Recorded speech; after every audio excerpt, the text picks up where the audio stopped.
The hydrangeas in my garden are the color of a twilight sky, shifting from a soft, hopeful blue to a deep, bruised purple depending on the light. I've always found comfort in their ambiguity, in their refusal to be just one thing. They are a living testament to the soil that feeds them, a quiet lesson that the roots of a thing determine the color of its bloom. My hands, now spotted with age and creased like old maps, are steady as I prune a dead leaf. There is a peace in this small act of cultivation, a gentle authority I was denied for so much of my life. The sun is warm on my back, and the scent of damp earth and blooming roses fills the air. This garden, this chair, this quiet afternoon, this is the life I built, not the one I was given. But peace is a funny thing. It's not the absence of memory, but the mastering of it. Sometimes, a shadow will fall just so, long and sharp like a shard of glass, and it will transport me back to a different house, a different life, a different girl who wore my skin. It takes me back to Havenwood, Oregon, a town so picturesque it felt like a painting, a place where secrets were buried as deep as the roots of the ancient Douglas firs that ringed our valley. It takes me back to the silence.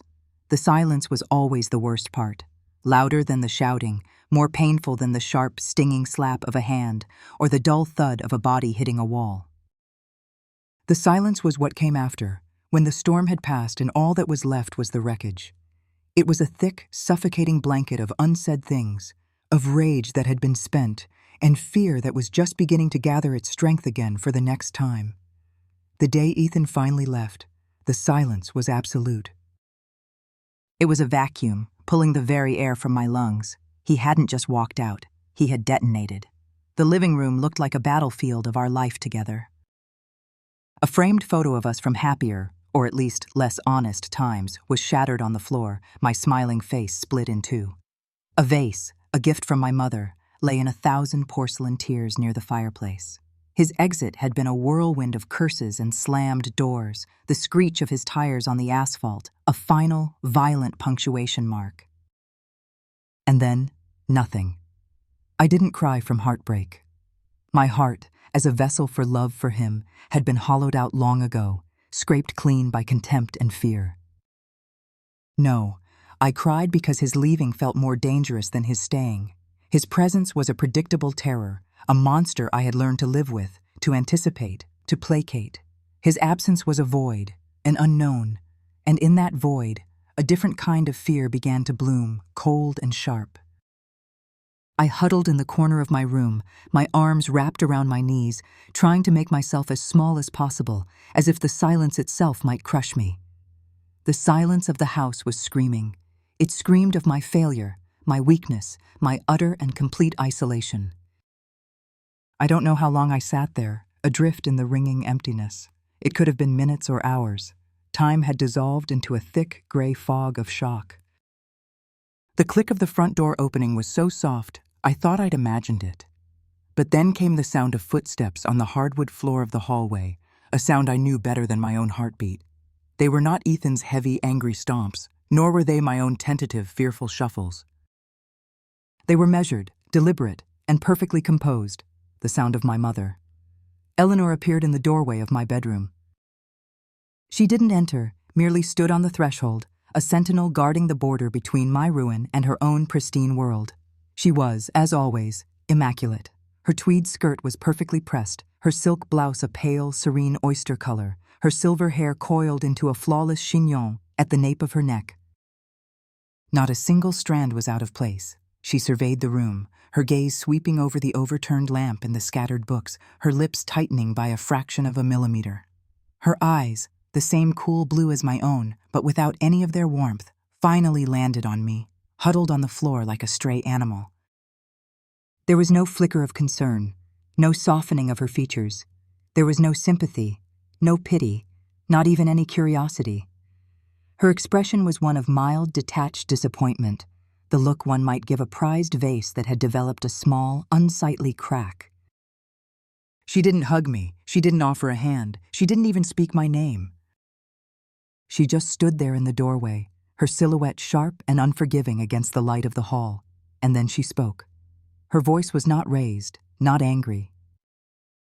It was as calm and cool as her appearance, a sliver of ice in the suffocating room. "Well," she said, the word clipped and precise. "I told you.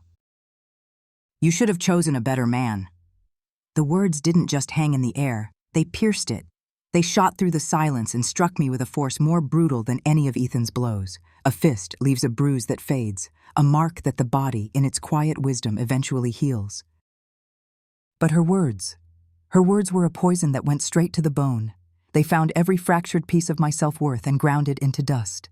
Because in that single, simple sentence, she had done something Ethan, for all his violence, had never quite managed. She had validated it. She had sanctified his abuse, reframed it not as his monstrosity, but as my failure. It was a problem of my choosing, a consequence of my poor judgment.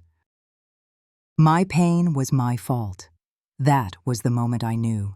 It was a realization that fell upon me not like a gentle dawn, but like a building collapsing.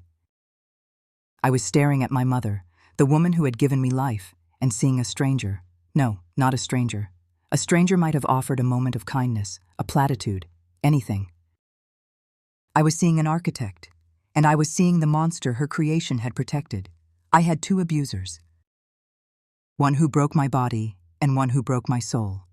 She held my gaze for another long, silent moment, her eyes unblinking, her judgment absolute. Then, with a faint, almost imperceptible sigh, as if my suffering were a tedious inconvenience, she turned and walked away.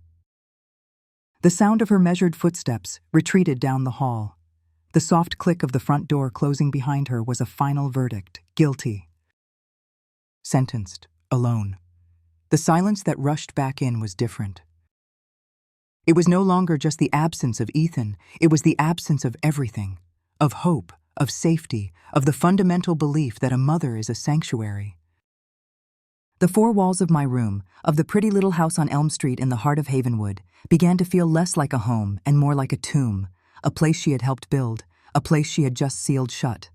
I finally let go then, the sobs racking my body not with grief for a lost love, but with the terrifying, gut-wrenching despair of total abandonment.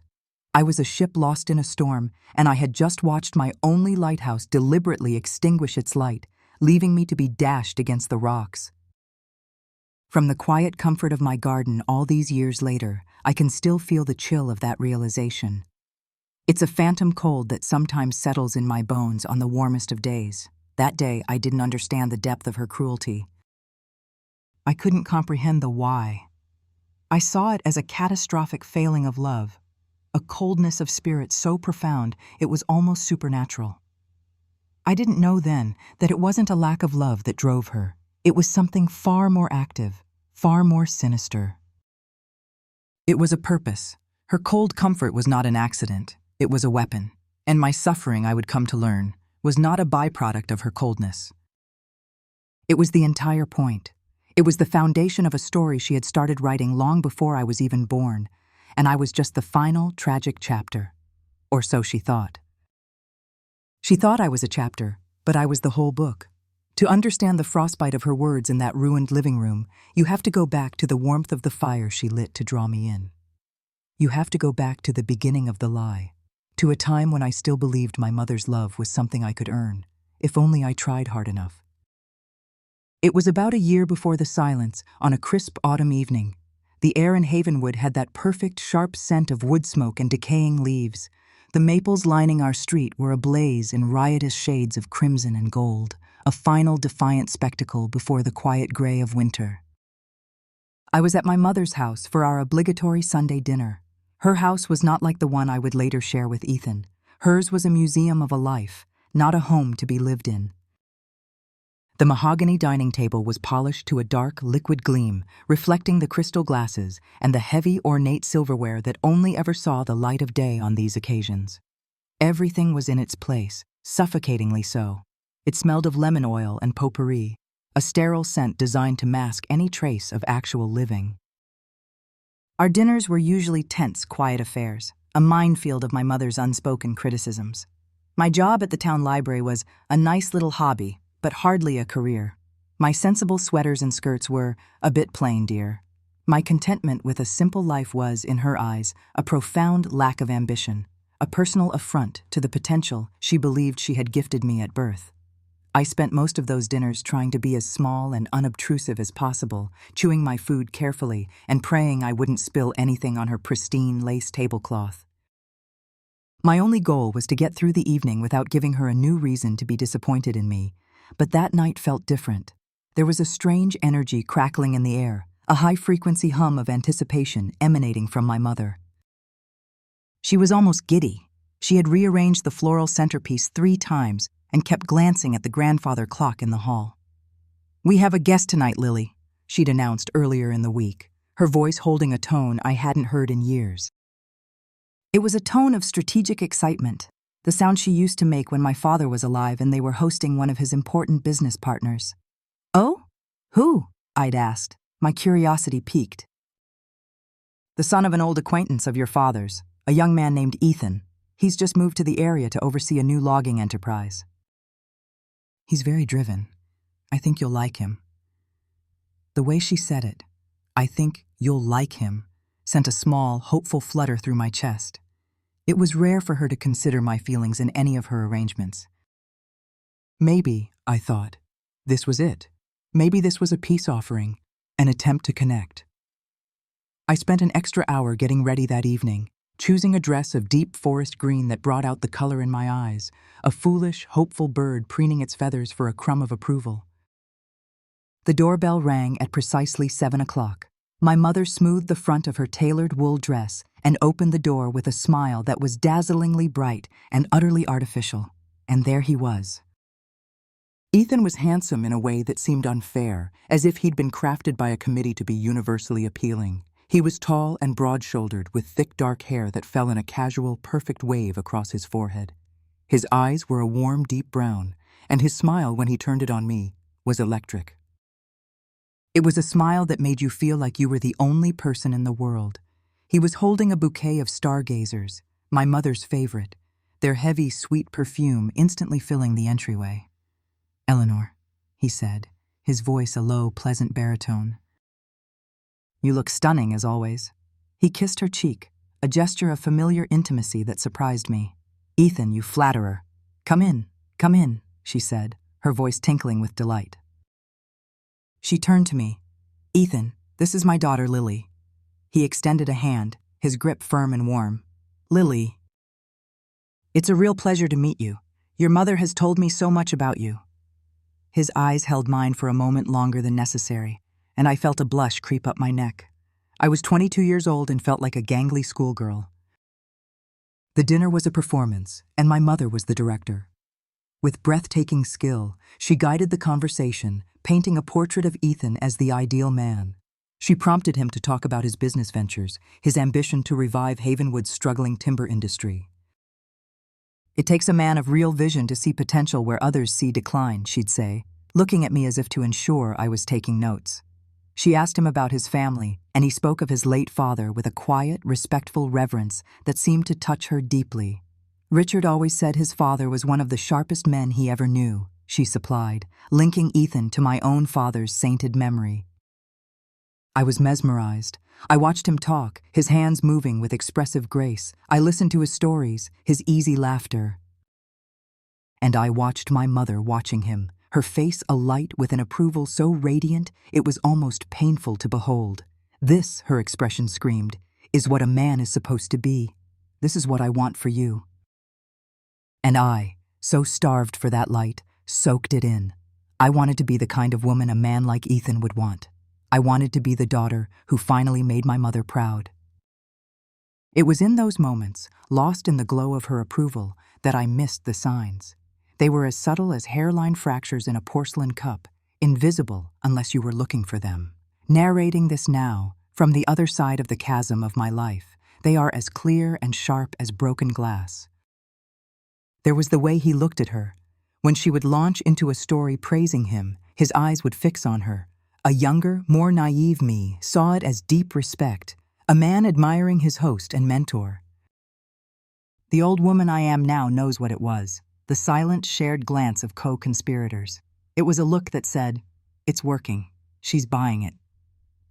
There was an unnerving current of understanding that flowed between them, a silent language to which I was not privy. They were a team, and I was not the audience. I was the project. And then there was the joke. My mother was lamenting the state of modern relationships, how women seem to have forgotten their grace and men their gallantry. It was her favorite soapbox. Ethan nodded seriously, taking a slow sip of his wine. He set the glass down with a decisive click. You're right, Eleanor. The world's gotten complicated. A man's got to have his castle, you know? And it's a woman's job to make sure the throne is comfortable. Isn't that right? He finished with a wide, charming smile, as if he'd just shared a piece of timeless, folksy wisdom. The words snagged in my mind. A woman's job. To make the throne comfortable. A cold little knot of unease tightened in my stomach. It was the kind of thing my grandfather might have said, a relic from a bygone era that was best left buried. I felt a prickle of defiance. I opened my mouth to say something, to offer a mild counterpoint, perhaps about partnership or mutual comfort, but before I could form the words, my mother let out a light, tinkling laugh, the sound of tiny bells. "Oh, Ethan, you're such a traditionalist," she said, waving a dismissive hand in the air. "It's refreshing, really. Don't mind Lily, dear," she added, turning that brilliant smile on him again, while her eyes flicked to me with a silent warning. She spends too much time around all those modern, liberated ideas in that library of hers. And just like that, the moment was over. My unease was reframed as a flaw. My modern sensibilities were an eccentricity to be excused, while his archaic view was refreshing. In one swift, elegant motion, she had validated him, dismissed me, and drawn a circle around the two of them, leaving me on the outside. The little knot in my stomach didn't go away. It just sank deeper, a cold stone of doubt that I quickly chose to ignore. The warmth of her approval was too new, too precious to risk. I wanted this to work. I wanted her to be happy with me. So I smiled, a weak, watery imitation of hers, and let the conversation move on. The rest of the evening passed in a rosy blur. Ethan was attentive, asking me about my favorite books, my dreams, though his eyes seemed to glaze over slightly when I spoke. He was more animated when the conversation turned back to business, to land, to power. After dessert, he walked me to the porch while my mother cleared the plates, a task she never let me help with. The autumn air was cold on my skin. "I had a really wonderful time tonight, Lily," he said, his voice low and intimate in the darkness. "I'd like to see you again, soon." "I'd like that too," I whispered, and I meant it. I meant it with every fiber of my hopeful, foolish being. He left, and my mother came to stand beside me in the doorway, watching his car's red taillights disappear down the street. She wrapped her cardigan tightly around herself, a rare, genuine-seeming smile gracing her lips. "He's a good one, Lily," she said, her voice soft but firm. "A solid man, from a good line. He'll take care of you." She turned to look at me, her smile fading slightly, her expression becoming serious, intense. "Don't mess this one up." It wasn't a piece of advice. It was a command, a warning. Looking back now from the safety of my garden, I see the scene for what it was. It wasn't a dinner. It was an auction. I was the prize, and he was the chosen bidder, the only one she had invited. She didn't introduce me to a man that evening. She handed me over. She was the architect of the lie, and that night she laid the cornerstone. And I, in my desperate need for a home, willingly walked onto the blueprint, never thinking to ask what kind of house she was building, or how easily its walls could become a cage. A blueprint is only a promise, a clean, abstract idea of a structure. It's the laying of the foundation, the raising of the walls, and the turning of the key in the lock that makes it a reality. For 3 months, Ethan built the house my mother had designed for me, and he built it with breathtaking speed and skill.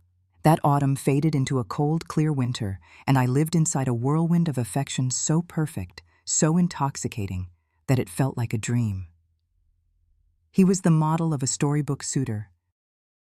There were surprise bouquets of flowers delivered to the library, their vibrant colors a stark contrast to the quiet, dusty stacks. There were weekend drives along the coast, the car filled with his easy laughter. He'd hold my hand, his thumb tracing idle circles on my skin, and tell me I was beautiful, that he'd never met anyone like me. He made me feel seen, cherished, not as an extension of my mother, but as myself, or so I believed. My mother was ecstatic. She would call me after every one of my dates with him, eager for details, her voice glowing with a proprietary pride. "He adores you, Lily," she'd say. "I knew he would."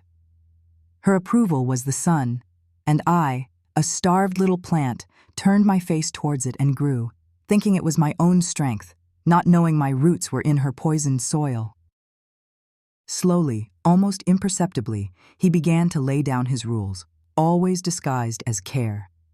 "You work too hard at that library, honey. Why don't you let me take care of things so you can relax?" he'd murmur, his lips against my hair. When I mentioned having coffee with my friend Sarah, he'd pout playfully. "Her? But I wanted you all to myself this weekend." Each small request, each gentle boundary seemed born of love, of a desire to protect me and keep me close.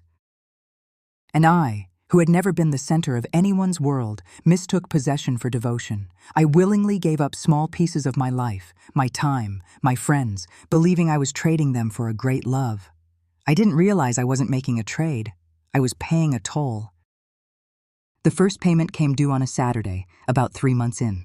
The frost had melted, and Havenwood was celebrating its annual Founders' Day festival. The town square was bustling with life, the air thick with the smell of popcorn and grilled hot dogs. We were holding hands, weaving through the crowd, and I felt a surge of simple happiness. This was normal. This was what it was like to be part of a couple, to belong. "Lily? Lily Carmichael, is that you?" The voice was familiar. I turned to see Mark Jennings, a boy I'd had a crush on in 10th grade, now a man with a kind smile and the same scattering of freckles across his nose. He was holding the hand of a little girl with bright red pigtails. "Mark! Oh my gosh! Hi!" I said, my smile genuine and spontaneous. "How are you?" "Doing great," he beamed. "This is my daughter, Chloe. Say hi, sweetie." We chatted for a few minutes, a harmless, pleasant exchange about our lives since high school. He was a teacher at the elementary school now. I told him I was still at the library. Ethan stood beside me, silent.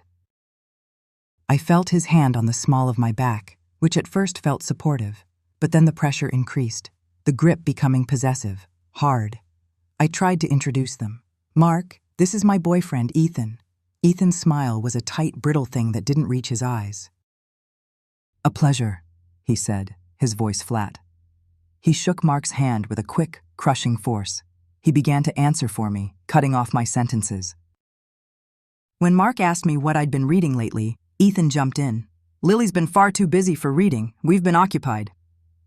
The air grew thick with awkwardness. Mark's friendly smile faltered. "Well, it was great to see you, Lily," he said, already starting to back away. "You too, Ethan." "Likewise," Ethan said, his tone making it clear it was anything but.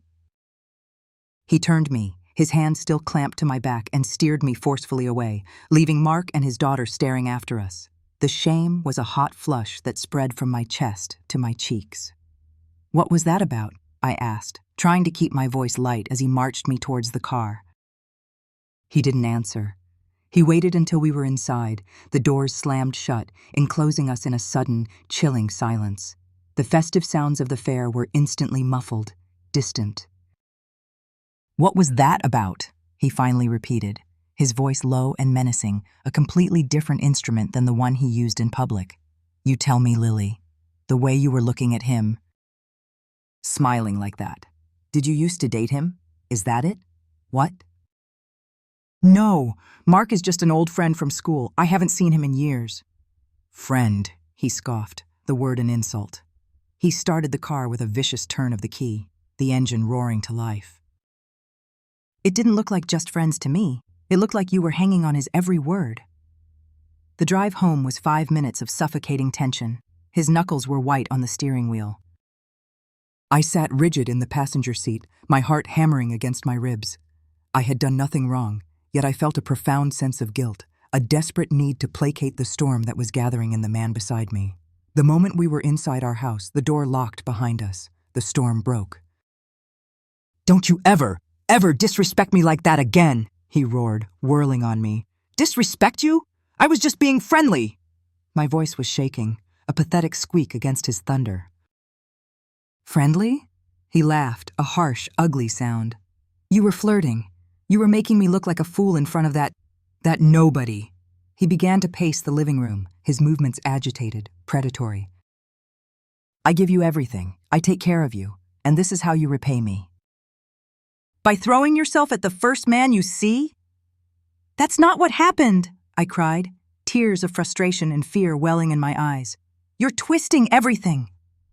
That was a mistake. My defiance was a match thrown on gasoline.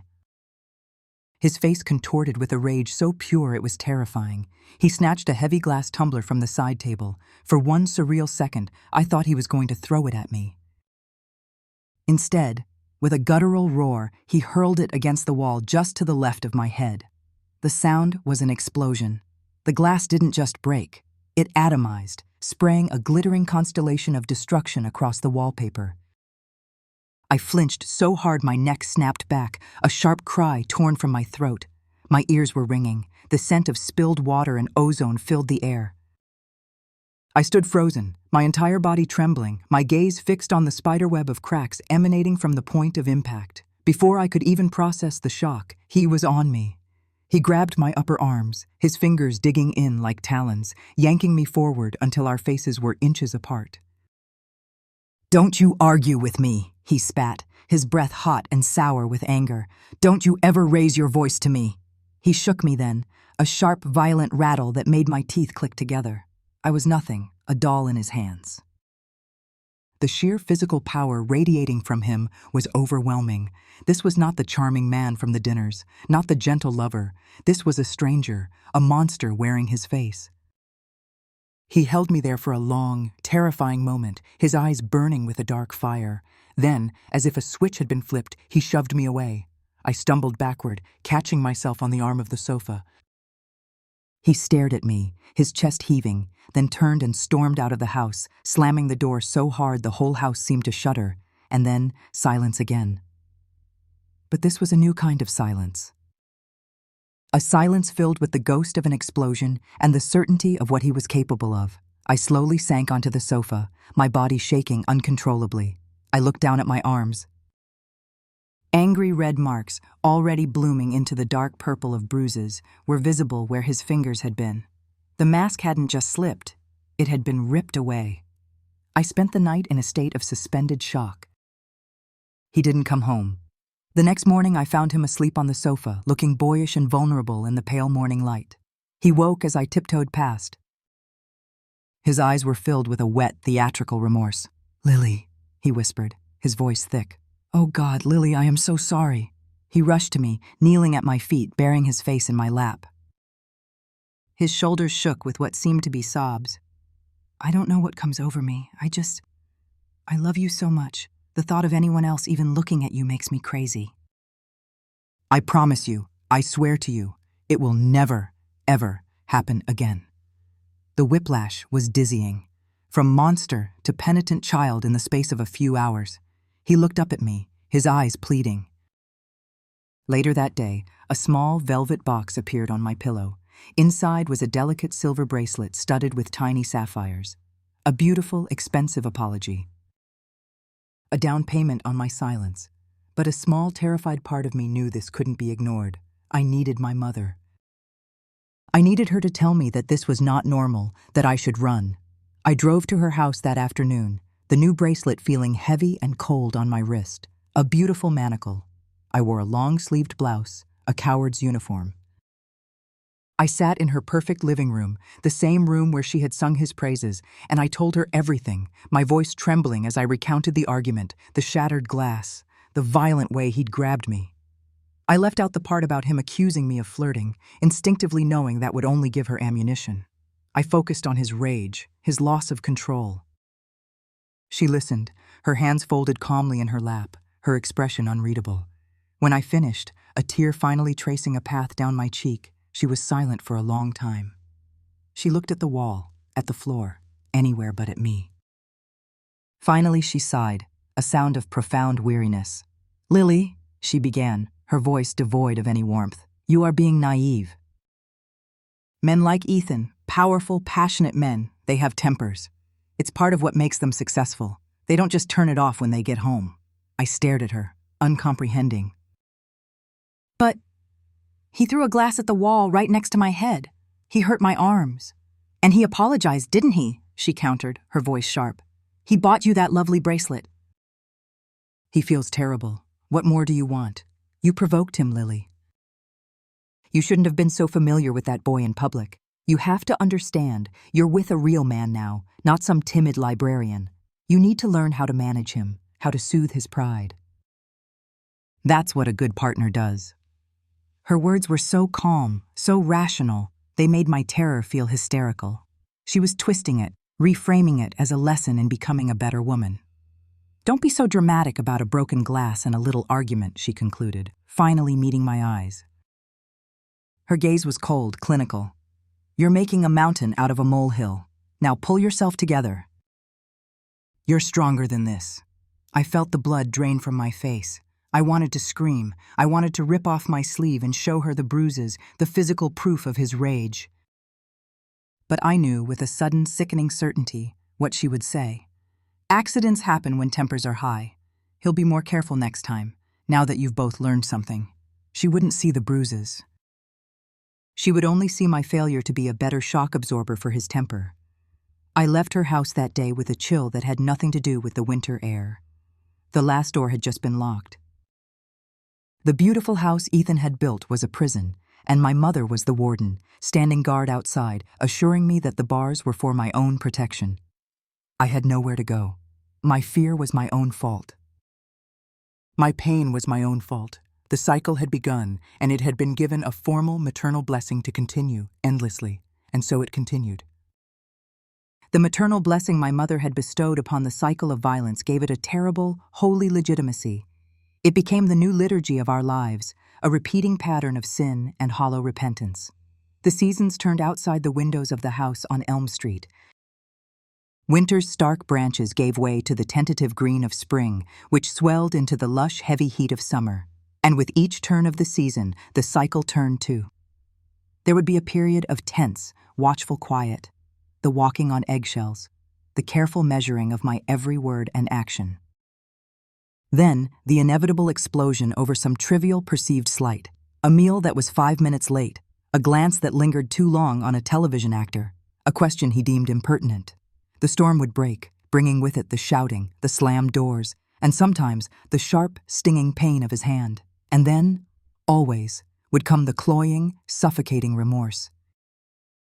The tears, the apologies, the promises, and the honeymoon, the brief, desperate period of calm where he was charming and attentive again, and I would cling to the hope that this time he meant it.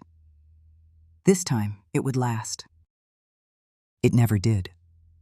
With each turn of the cycle, the honeymoon phase grew shorter, and the tension grew longer. The prison my mother had sanctioned was being perfected, its walls reinforced, its windows barred, one by one. The process was so gradual, so insidious, that I barely noticed my world shrinking until I was living in a space no bigger than my own fear. It began with the library. My job there had been my last outpost of selfhood. It was a quiet, orderly world where I was competent and respected. The scent of old paper and binding glue was the smell of my own small independence. The library was a place where I was not Ethan's girlfriend or Eleanor's daughter. I was just Lily. And so, it had to go. Ethan's campaign against it was a masterclass in manipulation. At first, he framed it as an act of profound love. He'd come home and find me tired, my feet aching from a long day. He'd rub my shoulders, his voice a soft, concerned murmur against my hair. You look exhausted, sweetheart. This little job is running you into the ground. You don't need to do it, you know. Let me take care of you. I want to spoil you. When I gently resist, explaining that I enjoyed the work, that it was important to me, his tone would shift. The concern would curdle into a kind of wounded possessiveness. So you'd rather be there, with all those dusty old books, than here with me? He'd ask, his eyes full of hurt. Then he began to visit. He'd appear at the library in the middle of the afternoon, leaning against the checkout counter, handsome and smiling, a wolf in the sheepfold. His presence disrupted the quiet sanctuary. My co-workers would whisper. Mrs. Gable, my boss, would look on with disapproval as he'd try to lure me into the stacks for a kiss. He made my professional space feel like his personal territory. The final straw came one afternoon when he saw me helping Mr. Henderson, a sweet, elderly widower, find a book on gardening. Ethan waited until the old man was gone, his smile gone, his eyes cold. "I don't like the way he was looking at you," he said later that night. The accusation was so absurd, so untethered from reality, that I simply broke down. I was exhausted from the constant battles, from the defense of every small piece of my life. "Fine," I said, the word a flat, dead thing. "Fine, Ethan. I'll quit." The relief that flooded his face was instantaneous and triumphant. He hugged me, telling me I'd made the right decision, that now we could have a real life together. I went to the library the next day and gave my 2 weeks' notice. My last day felt like a funeral. I reshelved the last book, my fingers tracing the worn spine. I said my quiet goodbyes to Mrs. Gable, who looked at me with an expression of deep, unspoken pity. I walked out of that building and felt a door swing shut on the last room of my life that was still truly mine. With my income gone, the next wall was erected. It began, as always, with a sensible suggestion. "Honey, to make things easier, let's just put everything into a joint account," he said one evening while paying the bills. "I'll handle all this stuff. You don't need to worry your pretty little head about it." It sounded like a kindness, a relief. I signed the papers without a second thought. A few weeks later, I was at the grocery store and my debit card was declined. The embarrassment was a hot, prickling wave. I called him from a payphone, my voice a panicked whisper. "Oh, damn, I must have forgotten to transfer the money," he said, his voice breezy. "Don't worry about it. Just come home. I'll take care of it." That night, he sat me down at the kitchen table. "This is just too complicated," he said, pulling out his wallet. He handed me a $50 bill. "Here, I'll just give you cash each week for groceries and whatever little things you need. It'll be our allowance system, much simpler." Allowance. The word hung in the air, childish and demeaning. From that day on, I was a supplicant. If I needed a new pair of shoes because my old ones had a hole, I had to ask. The request would be met with an interrogation. "What's wrong with the ones you have? How much do they cost? Are you sure you can't find a cheaper pair?" I would have to justify every small need, every tiny desire. The simple act of buying a birthday card for my friend Sarah became a strategic negotiation. He wasn't just controlling the money, he was controlling my ability to exist outside of him. Every transaction was a reminder of my dependence, a small daily humiliation that scraped away at my sense of being an adult. The friendships were the next to go. Sarah, my best friend since kindergarten, was the most resilient, but even she couldn't withstand Ethan's systematic siege. If she called, he would often answer. He'd be icily polite. "Oh, she's busy right now, Sarah. Can I take a message?" He would then forget to tell me she'd called. If I was on the phone with her, he would linger in the room, his presence a heavy weight, making my conversation stilted and unnatural. Afterwards, the complaints would start. What did she want now? Doesn't that woman have anything better to do than gossip all day? I feel like she's always trying to turn you against me. He made it so exhausting to maintain a friendship that, eventually, the calls became less frequent. Sarah would try, suggesting we meet for lunch. I'd have to make excuses because asking Ethan for lunch money and for permission to go was a battle I no longer had the energy to fight. The final time Sarah called, I heard him pick up the extension in the other room. The soft click was a gunshot in my ear. I froze, the words dying in my throat. I made a quick, clumsy excuse and hung up. Sarah must have heard the fear in my voice. She must have understood. She didn't call again after that. The silence from the outside world grew until the only voice I heard most days was his. The house on Elm Street, with its pretty garden and its white picket fence, became my entire universe. It was a beautiful, meticulously clean prison. My days fell into a rigid, suffocating routine dictated by his needs. I would wake up before him to make his coffee just the way he liked it. I would spend my days cleaning, polishing, and cooking, trying to create a perfect, placid environment that would prevent one of his moods from souring. The abuse became the new normal. It was no longer just the spectacular explosions of rage. but a low-grade, constant current of psychological torment. There was the constant criticism, always phrased as a helpful suggestion. You know, that dress would look better if you lost a few pounds. There was the gaslighting, the casual denial of reality that made me question my own mind. I never said that, Lily. You're being hysterical again. Your memory is getting so bad. And there were the silent treatments, his most effective weapon. For days on end, he would move through the house as if I didn't exist. He would eat the food I placed before him without a word, watch television in the evenings while I sat on the other end of the sofa, invisible. The silence was a form of torture, a slow erasure of my presence. I would find myself talking to myself in whispers, just to hear a human voice. The physical violence became more mundane, too. A shove against the wall for being in his way, a grip on my wrist that was too tight when he wanted my attention. It was a constant, simmering threat that kept my nervous system perpetually humming with fear. I was a creature conditioned to flinch.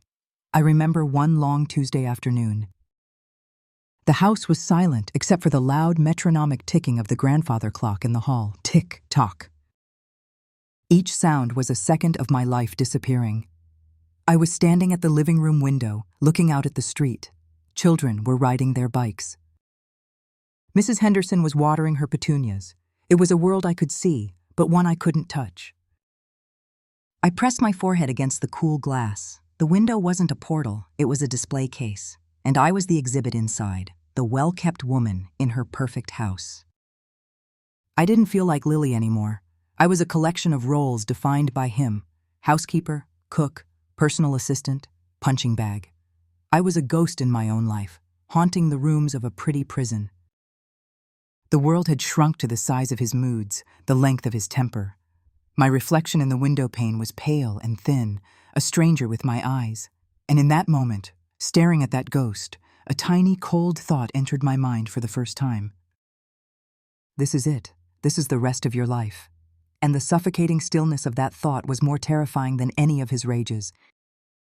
It was the quiet terror of a life sentence. The thought of a life sentence is a peculiar thing.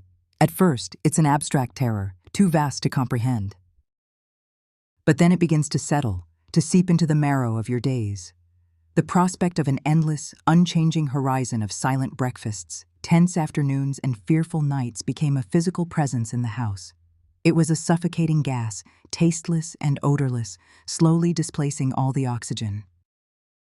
For weeks I breathed it in, my spirit growing weaker, my movements slower, my thoughts duller. I was succumbing. The spark that ignited the fire came on a Tuesday. It was a day like any other, gray and overcast, both inside the house and out. Ethan was in one of his silent moods, punishing me for a sin I hadn't been informed of yet. I had spent the morning cleaning, and as I was polishing the already gleaming coffee table, I knocked over a small stack of his business magazines. The papers slithered to the floor with a soft hiss. It was nothing. A tiny, insignificant accident. He was sitting on the sofa, reading the newspaper. He didn't look up. He simply lowered the paper slowly, his eyes fixing on the mess on the floor. He didn't say a word. He just stared at the magazines, then his gaze traveled slowly up to my face. The look in his eyes was one of pure reptilian contempt. It was the look you might give an insect you were about to crush. He held my gaze for a long, unbearable moment, then slowly, deliberately, raised his newspaper and continued reading. He hadn't touched me. He hadn't said a word. But the violence in that look, the sheer depth of his loathing for my clumsy, imperfect existence, struck me with the force of a physical blow. In that moment, the suffocating gas of my life sentence became a live flame in my throat. The thought that had been a whisper, "This is the rest of your life," became a scream. This cannot be my life. A primal, animal instinct for survival, long dormant, and buried under layers of fear and conditioning, clawed its way to the surface. I would rather die trying to escape than live another day suffocating in this perfect, silent tomb. I knew he had a meeting in Portland the next day. An all-day affair. The opportunity was a sliver of light under a door that had been bolted shut. The next morning, I went through the motions. I made his coffee, I laid out his suit, I kissed his cheek as he left, my lips cold against his skin. The moment his car disappeared down the street, my body began to move with a frantic, desperate energy. My hands trembled so violently, I could barely grasp the handles of the dresser drawers. What do you take when you're escaping a life? I grabbed a few items of clothing, stuffing them into a canvas bag. I took the small tin box from the back of my closet, where I had managed to hide away $73 in small bills, painstakingly saved from my weekly allowance. My fingers brushed against a small, velvet-lined box. Inside was a simple gold locket on a thin chain, a gift from my father for my 16th birthday, given to me just before he died. It was the last thing I owned that felt untainted by my mother or Ethan. I fastened it around my neck, the cool metal a small, solid anchor against my frantic pulse. Leaving the house was an act of supreme terror. Every creak of the floorboards was a shout. The click of the lock turning behind me for the last time sounded like a gunshot in the quiet street. I didn't dare take Ethan's other car. He would know, he would track it. I walked, almost ran, the 2 miles to the bus station on the far side of town, my head down, my hoodie pulled up, my heart a frantic drum against my ribs. I felt like every passing car held someone who knew me, someone who would report back to him, to my mother. The bus sighed to a stop, its doors folding open with a pneumatic hiss. I paid my fare in cash and scurried to a seat at the very back, sinking down, making myself small. As the bus pulled away from Havenwood, I watched the familiar landmarks recede. The town square, the spire of the church, the sign for the library. It was like watching my own life peel away in layers, and I felt a pang of something that was almost grief. But it was swallowed by the overwhelming wave of terrified hope. An hour later, I was in Riverside, a larger, more anonymous town where my cousin Clara lived. Clara was my mother's sister's daughter, a woman Eleanor had always dismissed as sweet but terribly provincial. She had married her high school sweetheart, lived in a small, cluttered house, and had 3 boisterous children. My mother saw her as a cautionary tale. At that moment, she seemed like my only hope. When she opened the door, her kind, round face registered shock, then a deep, immediate concern. Lily. My goodness, what on earth? The sight of her, the simple, unvarnished kindness in her eyes, broke something in me. I stumbled into her arms, and the story came tumbling out, a torrent of whispered, disjointed horrors about Ethan, about my mother, about the prison my life had become. Clara's home was a chaotic, warm haven. Toys were scattered on the floor, children's drawings were taped to the refrigerator, and it smelled of cinnamon and laundry soap. It was the smell of a real, messy, loving life. She sat me down at her kitchen table, made me a cup of sugary tea that I drank with shaking hands, and listened, her eyes growing wide with a mixture of horror and pity. For a few precious minutes, I felt the tight knot of terror in my chest begin to loosen. I was safe. I was believed. As I was talking, however, I saw her expression shift. The sympathy was still there, but it was now overlaid with a film of nervous, fidgety guilt. She started wringing her hands, twisting a dishcloth into a knot. Lily, she interrupted gently. Oh, honey. When you called me from the bus station to say you were coming, I was so worried. I didn't know what to do. You sounded so upset. She took a deep breath, unable to meet my eyes. I thought your mother should know. Just so she wouldn't worry, I thought she should know you were safe. I called her Lily. I told her you were on your way here. The tea turned to acid in my stomach. The warmth in the room vanished, replaced by an arctic chill. I stared at her, the meaning of her words crashing down on me with the force of a physical blow. Clara hadn't known. She couldn't have known she wasn't calling a mother. She was calling a warden.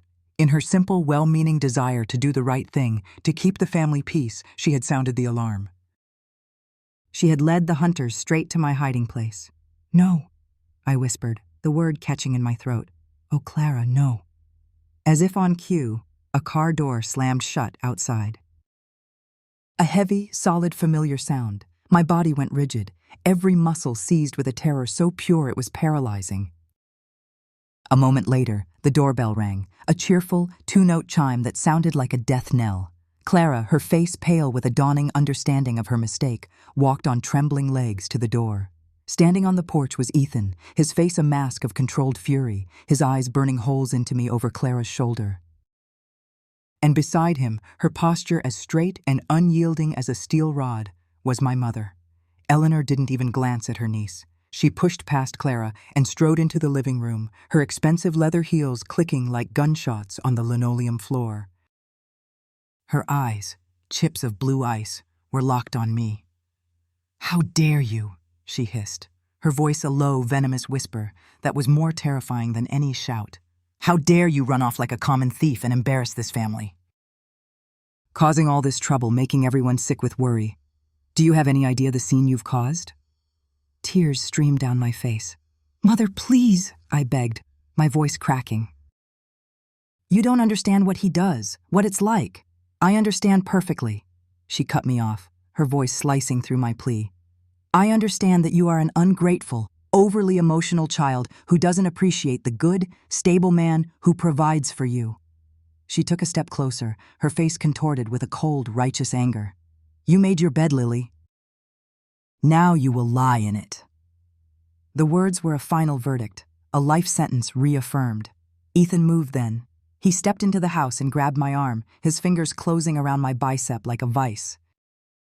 I let out a small, involuntary cry of pain and fear.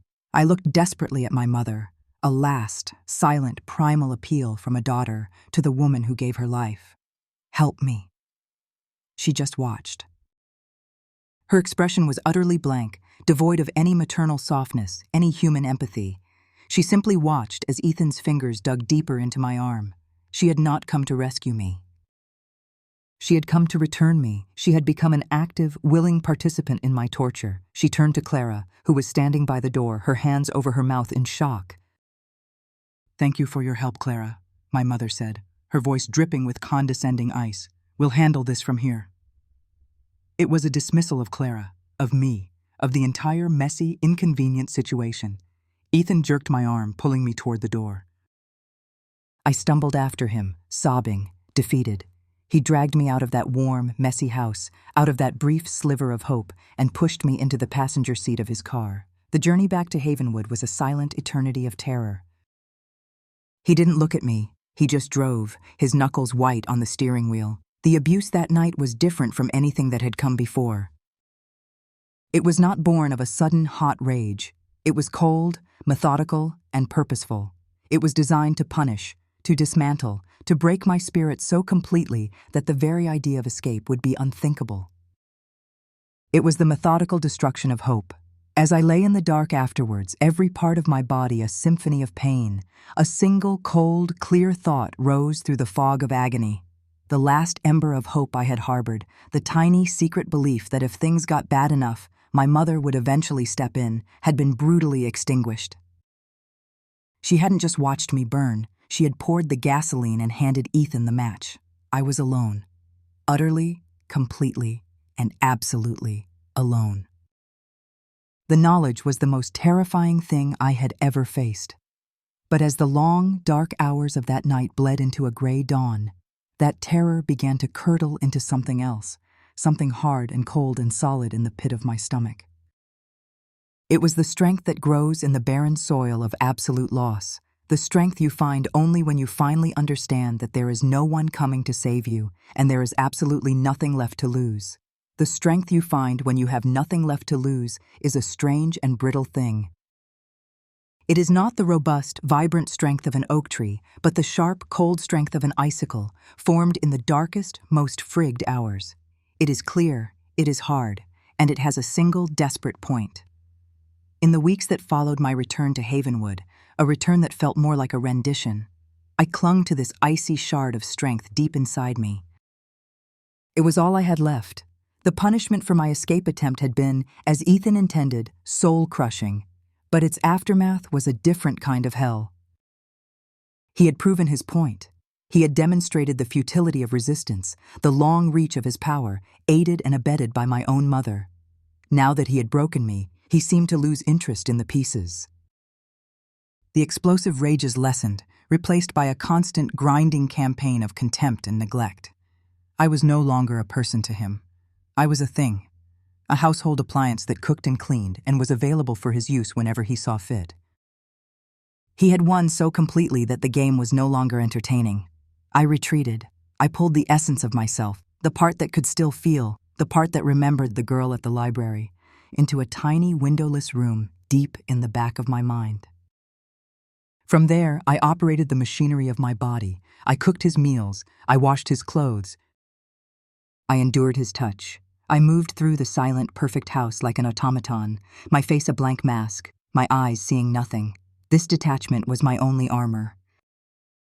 If I was not truly present, then the things that happened to my body were happening to someone else, a stranger I pitied but did not know. He thought my spirit was broken. In truth, it had just gone into hiding, waiting. For what, I did not know. My body, however, had not been able to hide. It had kept its own silent, terrified account of the abuse. And it began to send me signals I was too disconnected to initially understand. A wave of dizziness in the morning as I made his coffee. A profound, bone-deep exhaustion that settled in by mid-afternoon, making the simple act of climbing the stairs feel like scaling a mountain. I attributed it all to the stress, to the slow starvation of my soul. My body was merely reflecting the state of my mind. Then I missed my period. The first week, I ignored it. My cycle had always been regular, as predictable as the ticking of the grandfather clock in the hall, but I told myself that trauma could disrupt such things. It was nothing. The second week passed, and a small, cold knot of dread began to form in the pit of my stomach, a dread that came from a place deeper than my fear of Ethan. This was a biological terror, an internal betrayal. The third week came and went, marked by an unending, silent scream in my mind. The icicle of strength I had been clutching began to melt under a new, rising heat of pure panic. This was not a possibility I had ever allowed myself to consider. The idea of bringing a child into this house, into this life, was a horror beyond contemplation. The icy strength, the cold clarity, it was all useless against this. This was an invasion from within. I had to know. The need for certainty was a physical craving, more urgent than hunger or thirst. But how?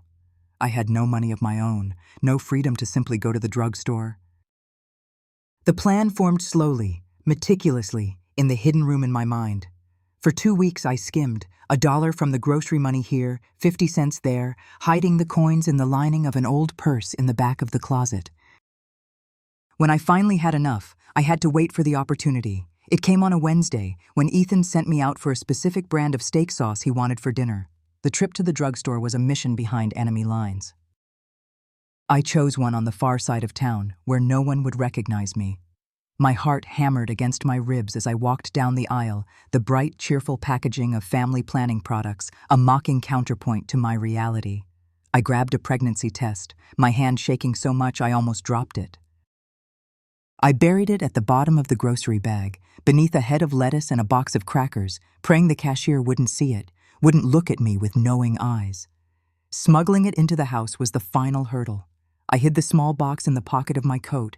Then later, when Ethan was on the phone, I secreted it away in the back of the bathroom cabinet, behind a stack of old towels. It felt like planting a bomb in my own home. I waited until the next afternoon, when I knew he would be gone for at least an hour. I locked the bathroom door, a gesture of defiance that was purely symbolic. He had a key. The room was cold, the white tiles and porcelain fixtures gleaming under the harsh light. It felt like an operating theater where my life was about to be dissected. My hands were slick with sweat as I fumbled with the box. I read the instructions 3 times, my mind struggling to absorb the simple words. Then, I took the test. The 3 minutes I had to wait were the longest of my life. I sat on the edge of the bathtub, the small plastic stick resting on the counter. I couldn't look away from it. It was a tiny plastic oracle that held my entire future in its sterile casing. I watched the little window where the result would appear, my breath held tight in my chest. Tick-tock. The grandfather clock downstairs seemed to be counting down the seconds to my doom. And then it appeared. A single, stark, blue line turning into 2. Unmistakable, positive. For a long moment, I felt nothing at all. It was a silence of the soul, a void. The world tilted, the white tiles of the floor seeming to rush up at me. Then came the first wave, an ocean of pure, undiluted terror that submerged me completely. A child, his child, a chain, forged of my own flesh and blood, shackling me to him forever. He hadn't just imprisoned me, he had colonized me. He had planted his flag in the very center of my being. This child was not a new beginning. It was the final lock on the door of my cage. My body, my last sanctuary, had betrayed me. I sank to the floor, my back against the cold bathtub, a silent scream trapped in my throat. Then, after the terror had crested and receded, leaving me gasping on the shore of despair, came the second wave. It was a pathetic, desperate little current of hope, the last instinct of a drowning mind. Maybe this will change him. The thought was an absurdity, a fantasy, but it flickered to life nonetheless. Maybe the reality of becoming a father, of this new, innocent life, would awaken some long-dormant kernel of humanity within him. I pictured him, his hand gentle on my stomach, his eyes soft with a wonder I had never seen. I imagined a world where the cycle was broken, where his rage was soothed by the presence of his own child. It was a beautiful, shimmering mirage in a vast desert of pain, and for a few desperate seconds, I allowed myself to believe in it. I had to. The alternative was unbearable, but the mirage was shattered by the third and final wave, a tsunami of cold, hard reality. The thought of my mother. I knew, with a certainty that chilled me to the bone, exactly how Eleanor would react. She would be delighted. Triumphant. She wouldn't see a grandchild born of terror and abuse. She would see victory. She would see the ultimate validation of her choices. She would see a contract signed in my blood and sealed by this new life. A child would be the final, unbreakable bond, the ultimate guarantee that I would never leave, that I would finally and completely accept the life she had engineered for me. It would secure the family line, solidifying the union she had so monstrously orchestrated. This pregnancy wouldn't save me from my prison. It would furnish it, decorate it, and ensure that I would give birth to the next generation of inmates. The three waves of emotion left me hollowed out, a brittle shell on the cold bathroom floor. The terror was real, the hope was a lie, and the crushing weight of my mother's inevitable approval was the most profound despair of all. I held the small plastic stick in my hand. It was the physical manifestation of my fate, the inescapable consequence. A life sentence had just become a sentence for two, and I knew, with a sudden, gut-wrenching certainty, that this consequence would not bring peace. It would unleash a storm far worse than anything I had yet endured. The secret was a living thing. It curled in my womb, a tiny, unknowing parasite feeding on my terror. In the days and weeks after I saw the two blue lines, I became its keeper, its warden. I moved through the house with the heavy, careful deliberation of someone carrying a bomb. Every morning, I would wake and the knowledge would crash down on me anew. I am pregnant. The thought was a full-body shock every single time. My life became a performance of normalcy, the most demanding role I'd ever had to play. I studied Ethan with a new, terrifying intensity. I was a seismologist monitoring a dormant volcano, searching for the slightest tremor that might signal a safe moment, a crack in his armor of rage and indifference where I might be able to plant this devastating truth. I found myself clinging to the most pathetic scraps of civility from him. If he passed the salt without me having to ask, if he grunted a thanks for the dinner I made, a delirious, irrational hope would flare up inside me.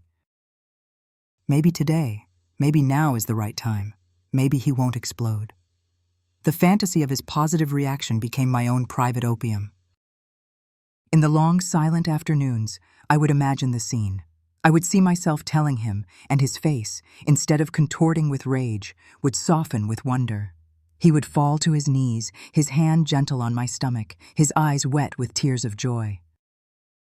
He would promise to change, to be a good father, a good man. The fantasy was so vivid, so seductive, that it almost felt real. It was a lie I told myself to survive the truth. After 2 weeks of living with the secret festering inside me, I couldn't bear it anymore. The lie was becoming heavier than the truth. I chose a Friday evening. He had closed a big deal that day and had come home in a rare, expansive mood, whistling as he walked through the door. He'd brought a bottle of expensive wine, a celebratory gesture. This was it. This had to be the moment. My heart hammered against my ribs, a frantic bird trapped in a cage of my own making.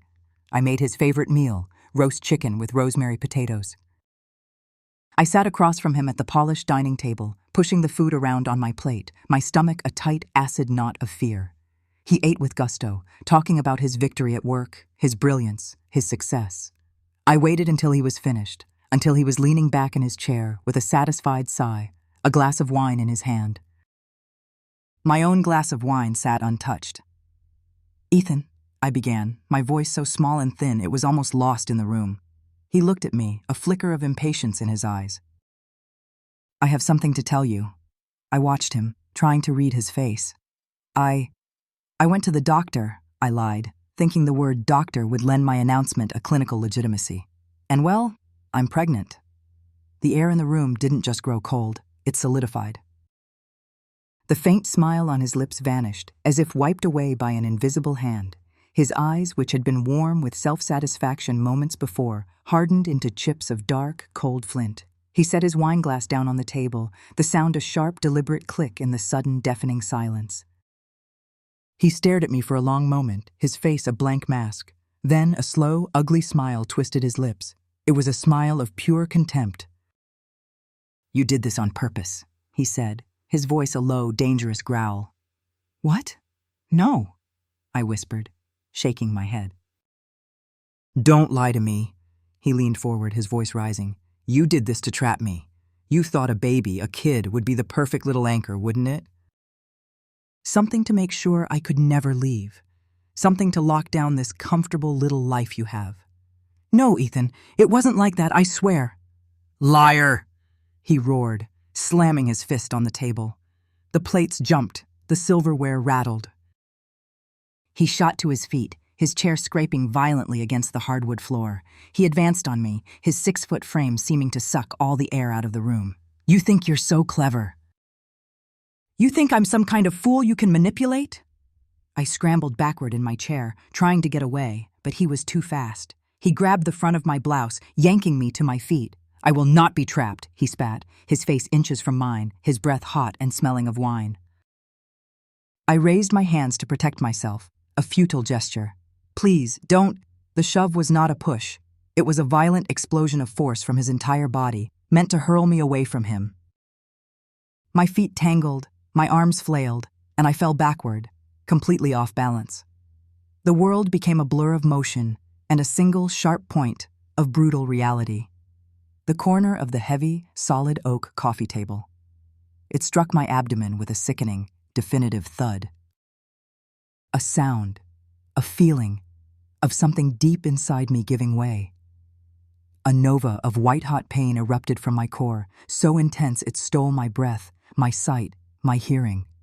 I lay on the floor, curled in on myself, gasping, a profound, terrifying cramping seizing my entire midsection.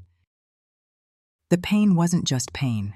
It was a warning, a screaming siren that something was terribly, terribly wrong. And in that instant, lying on the floor in a universe of agony, something inside my mind snapped. The fear I had lived with for so long, the cowering, placating, paralyzing fear for my own safety, vanished. It was burned away, vaporized by a ferocious, magnificent rage. It was the primal animal roar of a mother protecting its young. My survival was no longer the primary objective. The survival of the tiny, helpless life inside me was the only thing in the world that mattered. The victim I had been for so long died on that floor, and a protector, forged in pain and fury, was born. Ethan stood over me, his chest heaving. For a moment, I saw a flicker of shock in his eyes as he took in the sight of me crumpled on the floor, clutching my stomach, but it was quickly replaced by disgust. He looked at me as if I were a piece of garbage he had just kicked out of his way. Without another word, he turned, strode to the liquor cabinet, and grabbed a bottle of whiskey. He slumped onto the sofa and began to drink, pointedly ignoring me. I lay still, my breath coming in shallow pants. I let him think I was broken, weak, defeated. But behind my pain-filled eyes, my mind was working with a clarity I had never known. The fog of fear and indecision was gone, burned away. There was only the mission now. Get the baby out, get the baby safe.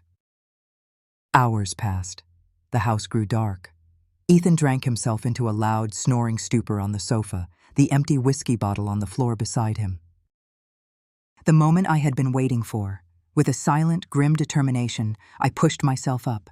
Every movement was agony, but the pain was a fuel now, not a deterrent. I moved through the dark house with the stealth of a wraith. There was no panicked packing this time. I was not taking my old life with me. I was shedding it like a dead skin. I went to his jacket, slung over a chair. I took the thick wad of emergency cash from his wallet, over $400. I took the keys to his car, the new, reliable sedan, not my old compact. I took nothing else. Not a single item of clothing, not a photograph, not even the locket from my father. They belonged to the girl who had died on the living room floor. I walked out the front door and did not look back.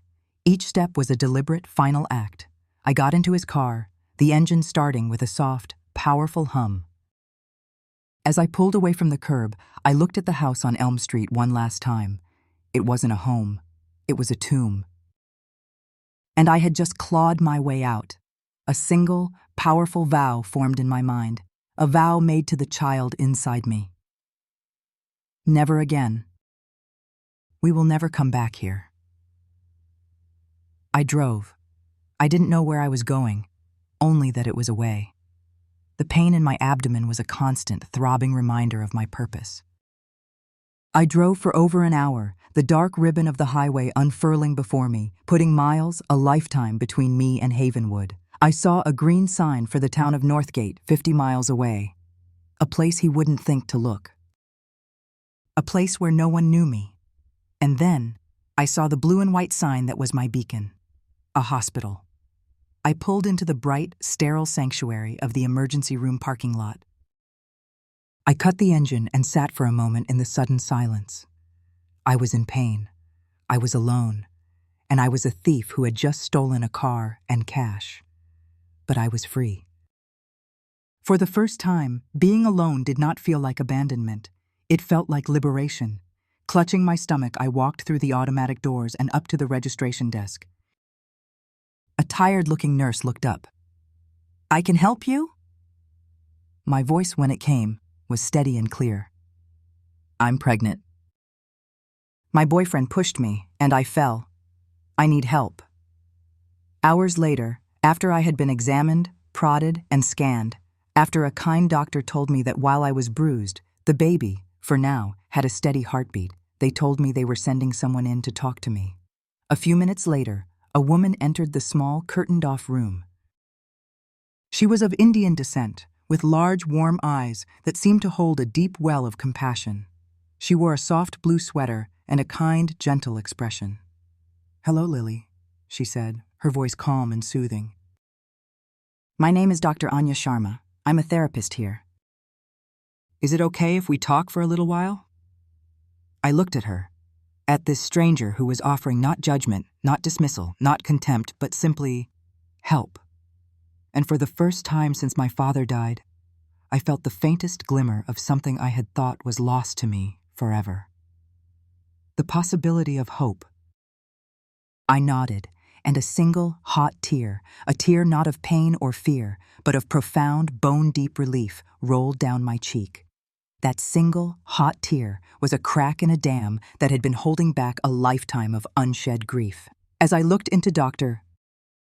Sharma's calm, compassionate eyes, the facade of strength I had manufactured, the cold, brittle iciness, all of it dissolved, and what was left was the raw, terrified, and profoundly exhausted girl who had been buried alive for years. The story began to spill out of me, not in a coherent narrative, but in jagged, painful fragments. The shattered glass. The look of contempt, the word allowance. The silent car rides, the cold, dismissive words of my mother, which I relayed with a shame so deep it felt like it was part of my DNA. Dr. Sharma did not interrupt. She did not take notes. She simply listened, her presence a warm, solid anchor in the sterile, frightening world of the hospital. When my voice would break, when a sob would choke the words in my throat. She would just nod gently, her eyes never leaving mine, and say the words that I had been starved to hear my entire life. I believe you. That sounds incredibly frightening.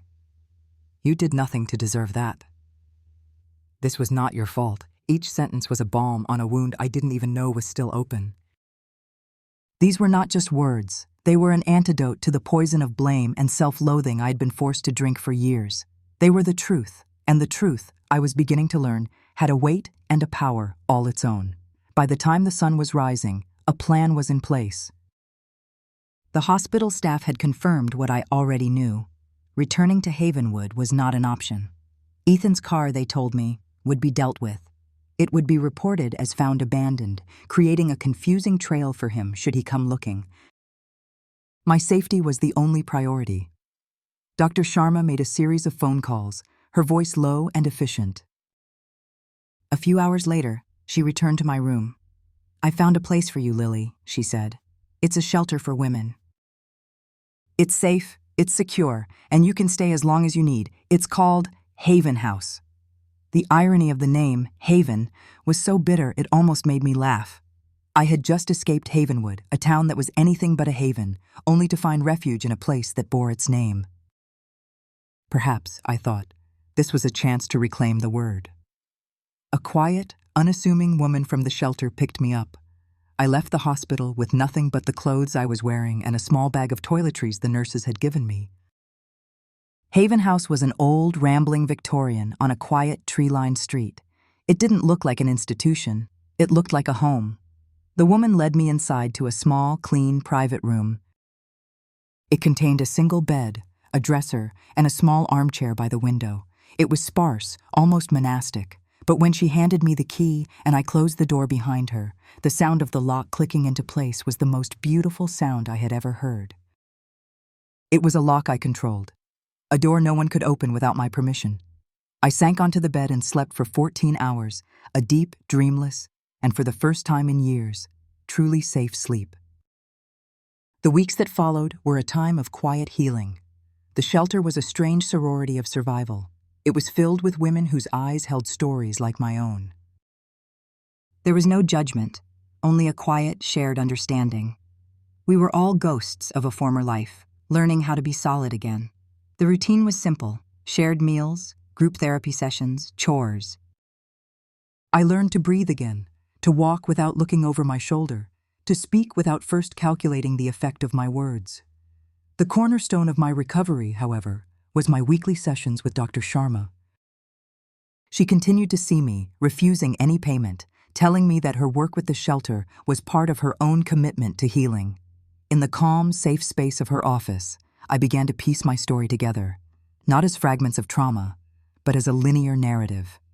In our first few sessions, she helped me unpack the abuse I had suffered at the hands of Ethan. She gave it names, which was a revelation. "When he controlled the money and isolated you from your friends," she explained. "That's a classic pattern of coercive control. It's designed to make you totally dependent." When I told her about him denying things he'd said, she nodded. "That's called gaslighting. Its purpose is to make you doubt your own sanity, to destroy your trust in your own perceptions." Giving these insidious tactics a name was like turning on a light in a dark, terrifying room. The monsters I had been living with were not mysterious, unknowable demons born of my own failings. They were textbook. They were predictable. Ethan wasn't a complex, passionate man with a temper I had failed to manage. He was a common abuser following a well-worn script. The knowledge didn't erase the pain, but it lifted the burden of shame. It wasn't my fault. As I grew stronger, as the immediate trauma of Ethan began to recede into a manageable scar, Dr. Sharma gently, skillfully, pivoted the conversation. "Lily, I want to talk more about your mother, if you feel ready," she said one afternoon. The sun was streaming through her office window, illuminating the dust motes dancing in the air. "I've been thinking a great deal about what you've told me. In my experience, Ethan's behavior, while horrific, is tragically common. I've heard variations of his story 100 times, but your mother, her behavior is something else entirely. It's exceptional." I shifted uncomfortably in my chair. It was still, in some ways, Easier to talk about Ethan's physical violence than my mother's quiet, soul-destroying cruelty. "Tell me again about the day you tried to escape," Dr. Sharma prompted gently.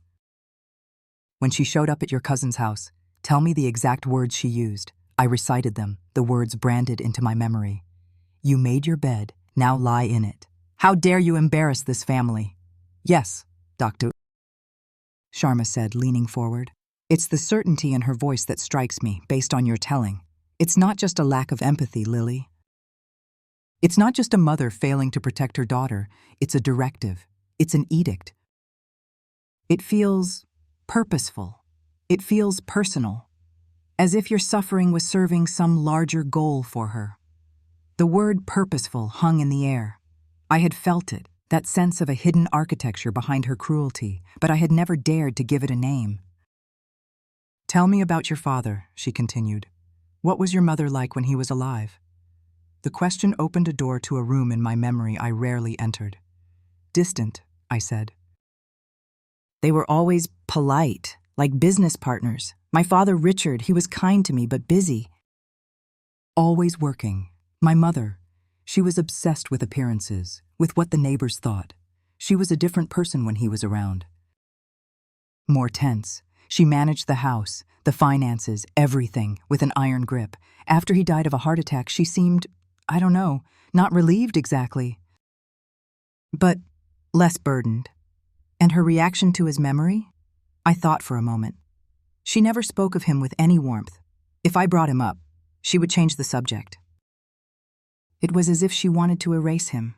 She always said he worked too hard, that he neglected his family for his business. Dr. Sharma nodded slowly, her eyes thoughtful. "So a polite but cold marriage, a man she describes as neglectful, an obsession with control and appearances. And then, years later, she orchestrates a relationship for you with a man who is the epitome of violent, possessive control. And when that man hurts you, she doesn't blame him. She blames you and sends you right back to him. Do you see the disconnect? It doesn't track as simple maternal failure." She let the silence sit for a moment, allowing me to connect the dots she was laying out. "Hatred this profound, Lily," she said finally, her voice soft but clear. "Cruelty this specific and targeted, it rarely comes from nowhere. It is almost always rooted in a deep, historic wound, a betrayal. A long-held secret. You have spent your entire life reacting to the story your mother told you about your life, about your father, about men. You've been a character in her play." She leaned forward, her gaze intense and full of a powerful belief in me. "Perhaps it's time you stopped being a character and became the investigator." An investigator. The word thrilled me. It was active, not passive. It was powerful, not helpless. For the first time, I felt a flicker of something that wasn't just the will to survive, but the will to understand. I had a purpose beyond just staying safe. I had to uncover the truth. The why. Why had my mother hated me enough to hand me to a monster? Why did she seem to be exacting a punishment on me that I had done nothing to deserve? The questions were terrifying, but for the first time, they felt like questions I might actually be able to answer. Dr. Sharma had given me more than a bed and a key. She had given me a lens. She had given me a map to my own past. The shelter, Haven House, was my physical sanctuary, but the office, the time I spent with her, that had become the sanctuary of truth. And from that safe, quiet place, I knew, with a sudden, fierce certainty, that I was ready to start digging. An investigator. The word echoed in the quiet of my room at Haven House, a call to arms for a soldier who had forgotten she knew how to fight. For the first time in a very long time, I woke up with a purpose that was not simply to survive the day, but to conquer the past. But where does one begin when the crime scene is your own life and the chief suspect is your own mother? My sessions with Dr. Sharma had taught me to look for patterns, for the inconsistencies in the official story I had been told. I needed a primary source, something that belonged to my father, something that had not been filtered through Eleanor's cold, revisionist history. My mind, now clear and focused, sifted through the dusty archives of my childhood memories, searching. And then it snagged on something, a heavy, dark steamer trunk. It was in the attic of my mother's house, pushed back under the eaves. It was cedar-lined and bound with brass straps, and it had belonged to my father. As a little girl, I had been fascinated by it, seeing it as a pirate's chest full of unknown treasures. I remember once trying to pry it open, and my mother had appeared in the attic doorway, her face a thundercloud. "That is your father's," she had snapped, her voice sharp enough to cut glass. "And it is to remain locked. Do not touch it." After he died, the command became an unspoken law. The attic was for storage, not for sentiment. The chest, and whatever secrets it held, was to be forgotten. It was perfect. A literal locked box of my father's life, a time capsule my mother had tried to bury. The problem, of course, was that it was in the attic of a house 50 miles away, a house I could never enter again. I couldn't ask Clara, not after what had happened. I couldn't ask any of our family friends. They were all my mother's allies. I felt a familiar wave of helplessness, but this time, it was different. It was not a dead end, it was a logistical problem. I brought it to Dr. Sharma. "Think, Lily," she said, her voice gentle but firm. "In your old life, was there anyone on the periphery? Anyone who was kind to you, who existed outside your mother's social circle? Someone who would be discreet?" My mind immediately went to the quiet, orderly sanctuary of the Havenwood Library. I thought of my former boss, Mrs. Gable. A widow in her late 60s, she was a woman of quiet dignity and few words. She had never been a fan of my mother's imperious socialite routine and had always treated me with a gentle, almost grandmotherly kindness. I remembered the look in her eyes on my last day, a look of profound, unspoken pity. She was retired now. She was trustworthy, and she was, I suspected, stronger than she looked. Making the phone call was one of the most terrifying things I had ever done. I used the payphone down the street from the shelter, my coins trembling in my sweaty palm. When she answered, her voice was exactly as I remembered it, calm and steady. "Mrs. Gable," I began, my own voice a shaky whisper. "It's Lily Carmichael." There was a pause, and then, "Lily, my dear girl. Are you all right? We were all so worried." The simple, genuine concern in her voice almost broke me. I quickly explained, in the most careful, coded language I could manage, that I was safe, but that I couldn't come back to Havenwood. I told her there was a personal item, a keepsake chest of my father's, in the attic that I desperately needed. I didn't have to explain the abuse. I think she already knew, or at least suspected, the truth. I asked if she would be willing to get it for me. I told her she could tell my mother, if she ran into her, that I had asked her to pick up some old winter things for a charity drive. She didn't hesitate. "Of course, dear," she said, her voice firm. "Your mother plays bridge at the club on Tuesday afternoons from 1 to 4. I still have the spare key to your house you gave me for emergencies. I'll go then." No one will ever know. The wait for that Tuesday was agony. I paced the floor of my small room, my mind a whirlwind of hope and fear. What if my mother changed her routine? What if Mrs. Gable was caught? What if the chest was empty, a dead end? Late that Tuesday afternoon, a modest sedan pulled up in front of Haven House. I rushed down to meet her, Mrs. Gable got out, and with a strength that surprised me, she helped me pull the heavy steamer trunk from her back seat. It was just as I remembered. Dark wood, brass fittings, a large ornate lock on the front. It was real. She put her hand on my arm, her touch warm and steady. "I hope you find what you're looking for, dear," she said, her eyes telling me she knew this was about more than keepsakes. I tried to thank her, but the words caught in my throat, thick with tears. She simply patted my hand, gave me a small, sad smile, and drove away. I wrestled the chest up to my room, the weight of it a tangible connection to the past I was trying to uncover. The lock was old and stubborn. I had to borrow a screwdriver and a small hammer from the shelter's maintenance closet. For nearly an hour, I worked at it, prying and twisting, the scraping of metal on metal loud in the quiet room. Finally, with a loud crack, the rusted mechanism gave way. I lifted the heavy lid. The air that rose from the chest was the smell of my father, old paper, cedar, and the faint, sweet scent of the pipe tobacco he used to smoke. My hands trembling, I began to unpack the contents of his life, layer by layer. The top held things I remembered.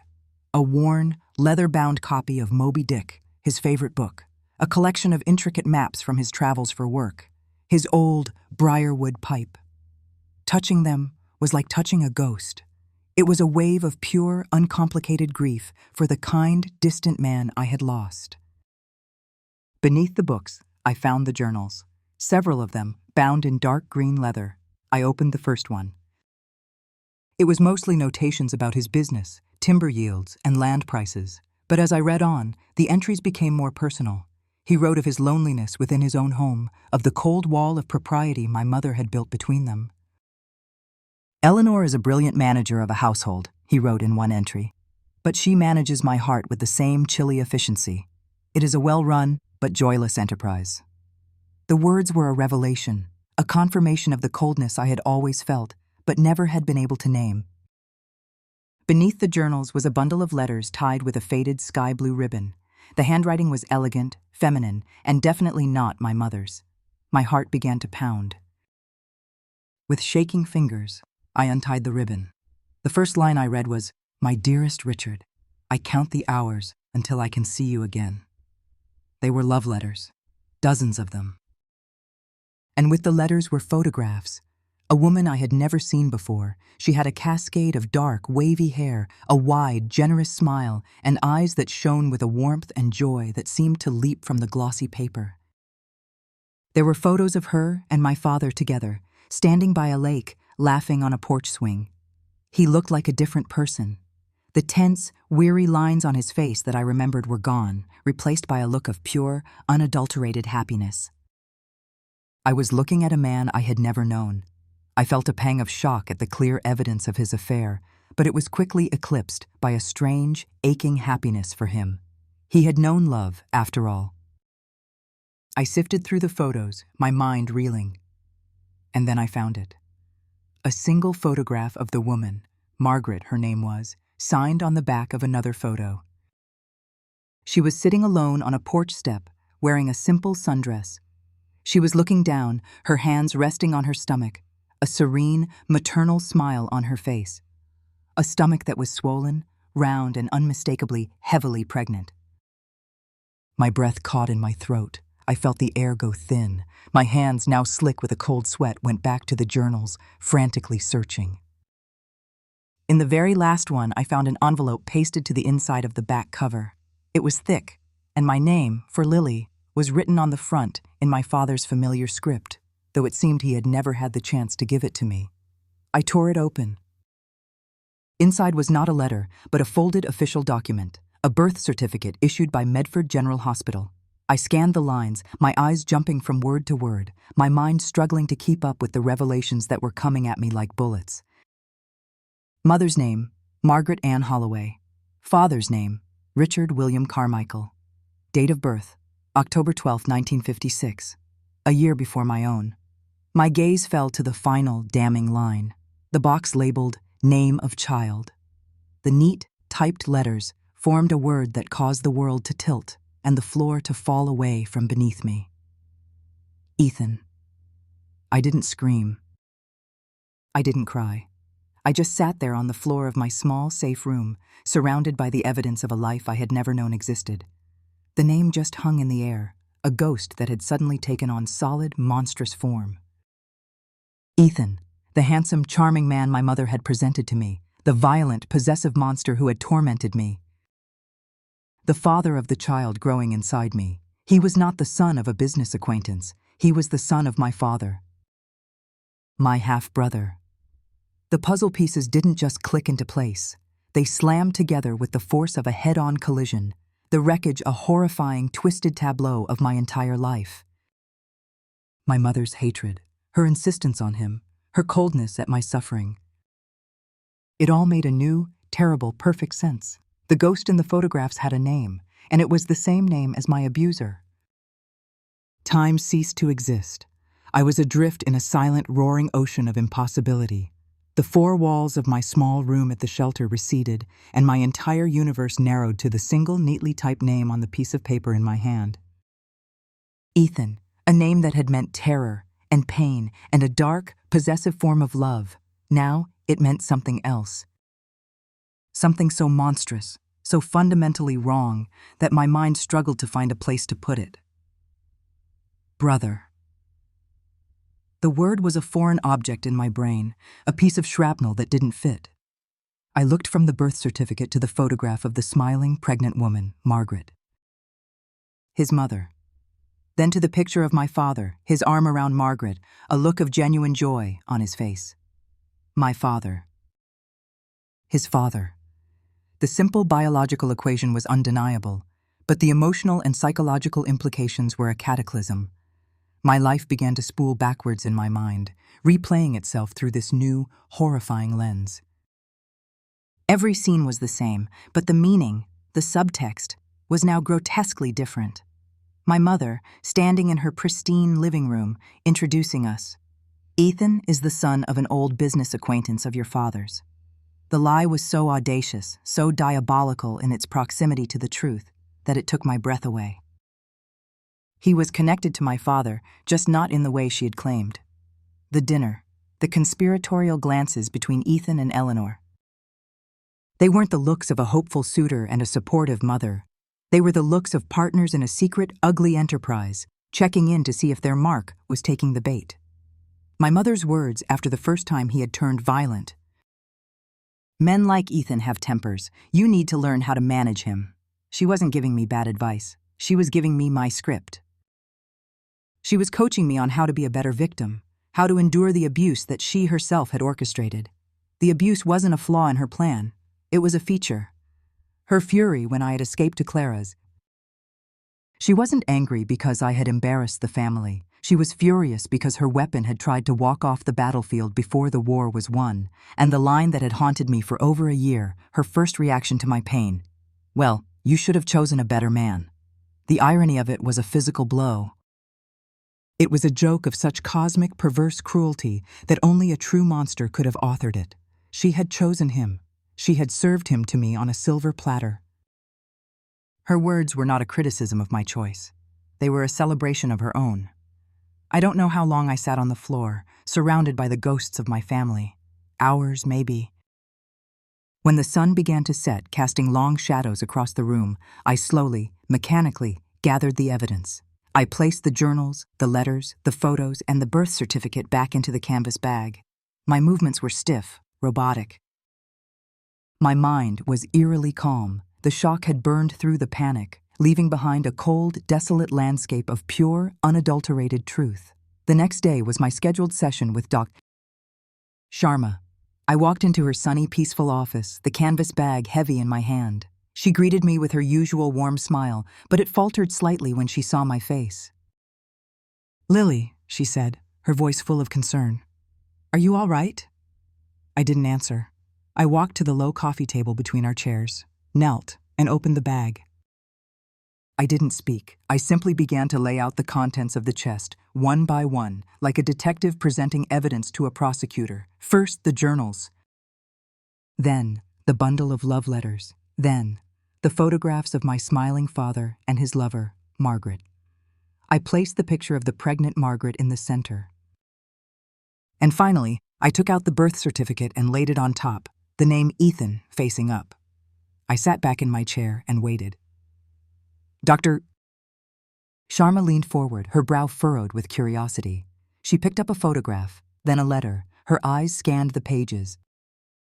Then she picked up the birth certificate. I watched as her eyes moved across the paper, saw the exact moment she read the name. Her professional composure, the calm mask of the therapist, dissolved.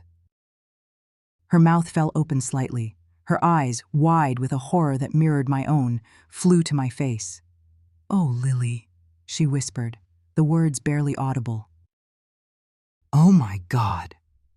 She sank back into her chair, her gaze still fixed on the damning piece of paper.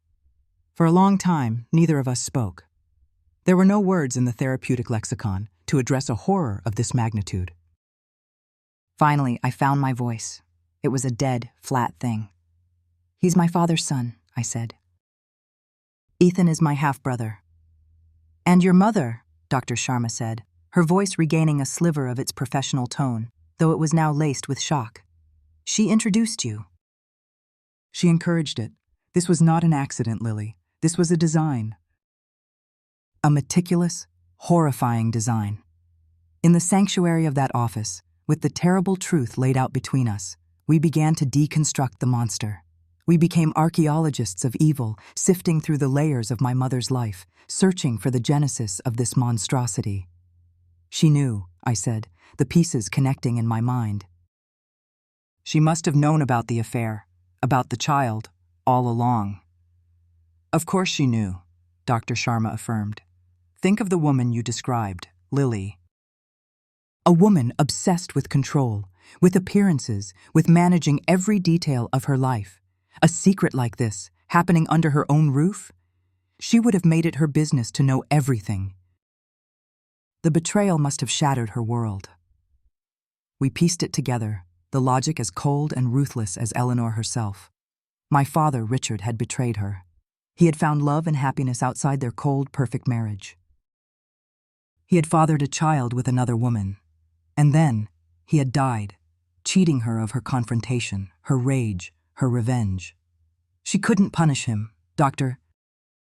Sharma said, her voice a mixture of clinical analysis and human awe at the depravity. He was gone, so she decided to punish the only thing he had left behind, his legacy. His bloodline. The full, unimaginable scope of the twist unfurled in the quiet room. My mother's revenge was not a simple act.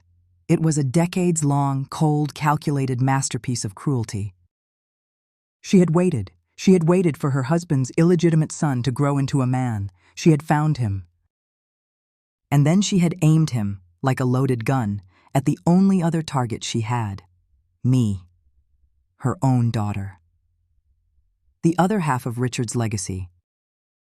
Her plan was not just to hurt me, it was to use me to defile him, to take the two halves of his bloodline and smash them together in a toxic, taboo union that would desecrate his memory forever. The abuse, I whispered, my throat tight. She wanted him to hurt me. The abuse was essential, Dr. Sharma agreed, her voice grim. A happy, healthy relationship wouldn't have served her purpose. She needed degradation. She needed corruption. She needed to know that his son was tainting and tormenting his daughter. It was the ultimate posthumous humiliation. And then, the final, most sickening piece fell into place. The baby, I said, my hand instinctively going to my own still flat stomach. The secret life I had been protecting. Dr. Sharma closed her eyes for a moment, as if bracing herself. Yes, Lily, she said softly. The baby, your pregnancy. It wasn't a complication for her. It was her masterpiece, the culmination of her entire life's work of hatred. A grandchild who is also a grandnephew or grandniece. A living, breathing symbol of the incestuous trauma she created, a permanent generational stain on the Carmichael name. That was her endgame. She was trying to create a dynasty of misery. I sat there, numb, staring at the evidence of my mother's war against a dead man. I was not a daughter to her. I was a weapon. My pain was her victory. My life was her revenge plot, and my unborn child was meant to be her trophy. The mystery of her cruelty was solved. She was not just a cold, unfeeling mother. She was a meticulous, patient, and profoundly evil architect of human suffering. The knowledge was a poison, sickening and foul. But as it coursed through my veins, it burned away the last vestiges of the confused, helpless girl I had been. The questions that had haunted me my entire life were finally answered. I knew who my enemy was. I understood the full, terrifying scope of her darkness. I had been her pawn for far too long. The question was no longer, why? The question, now ringing in my mind with the clarity of a bell, was, what do I do next? The question, what do I do next, was not a query of confusion. It was a declaration of intent. It was the question a general asks after surveying the battlefield and identifying the enemy's stronghold. For my entire life, I had been reacting. I had been ducking, weaving, and absorbing the blows delivered by my mother and her chosen weapon. Now, for the first time, I was going to act. I was going to strike. My next session with Dr. Sharma was not about healing. It was about strategy. I told her my decision. I was going back, not to surrender, but to conquer. I would not use fists or fury, the clumsy tools of my tormentors. I would use the one weapon they were defenseless against, the truth. A confrontation can be powerful, Lily, Doctor, Sharma said, her expression serious. But it must be on your terms. You cannot go back into that house alone. You need a witness. You need protection. She made a call. The next day, I found myself sitting in a small, tidy office, opposite a woman named Helen Davies. She was a lawyer from a statewide women's advocacy project. She was in her 40s with sharp, intelligent eyes, a no-nonsense haircut, and a presence that radiated a calm, unshakable competence. I told her everything. I laid out the story of the abuse, the control, the escape. And then, I laid out the contents of the cedar chest on her desk. She examined the evidence with a lawyer's meticulous attention to detail. She read the birth certificate twice, her lips tightening into a thin, hard line. When she finally looked up at me, her professional demeanor was overlaid with a look of profound human horror. In 20 years of this work, she said, her voice quiet but firm, I have never seen anything so meticulously evil. What your mother did, it's a level of premeditated psychological cruelty that is almost beyond comprehension. She took a deep breath. Legally, the immediate leverage is the assault, the abuse from Ethan. The rest is the motive. The why. It's the story we tell to make sure no one ever sees your mother as a victim. She looked me dead in the eye. So you want a confrontation. Let's plan it. Let's make it count. Together, the three of us, the survivor, the therapist, and the lawyer, forged a plan. It was a psychological operation, designed to dismantle my mother's life's work in a single, decisive blow. The most difficult part fell to me. I had to set the trap.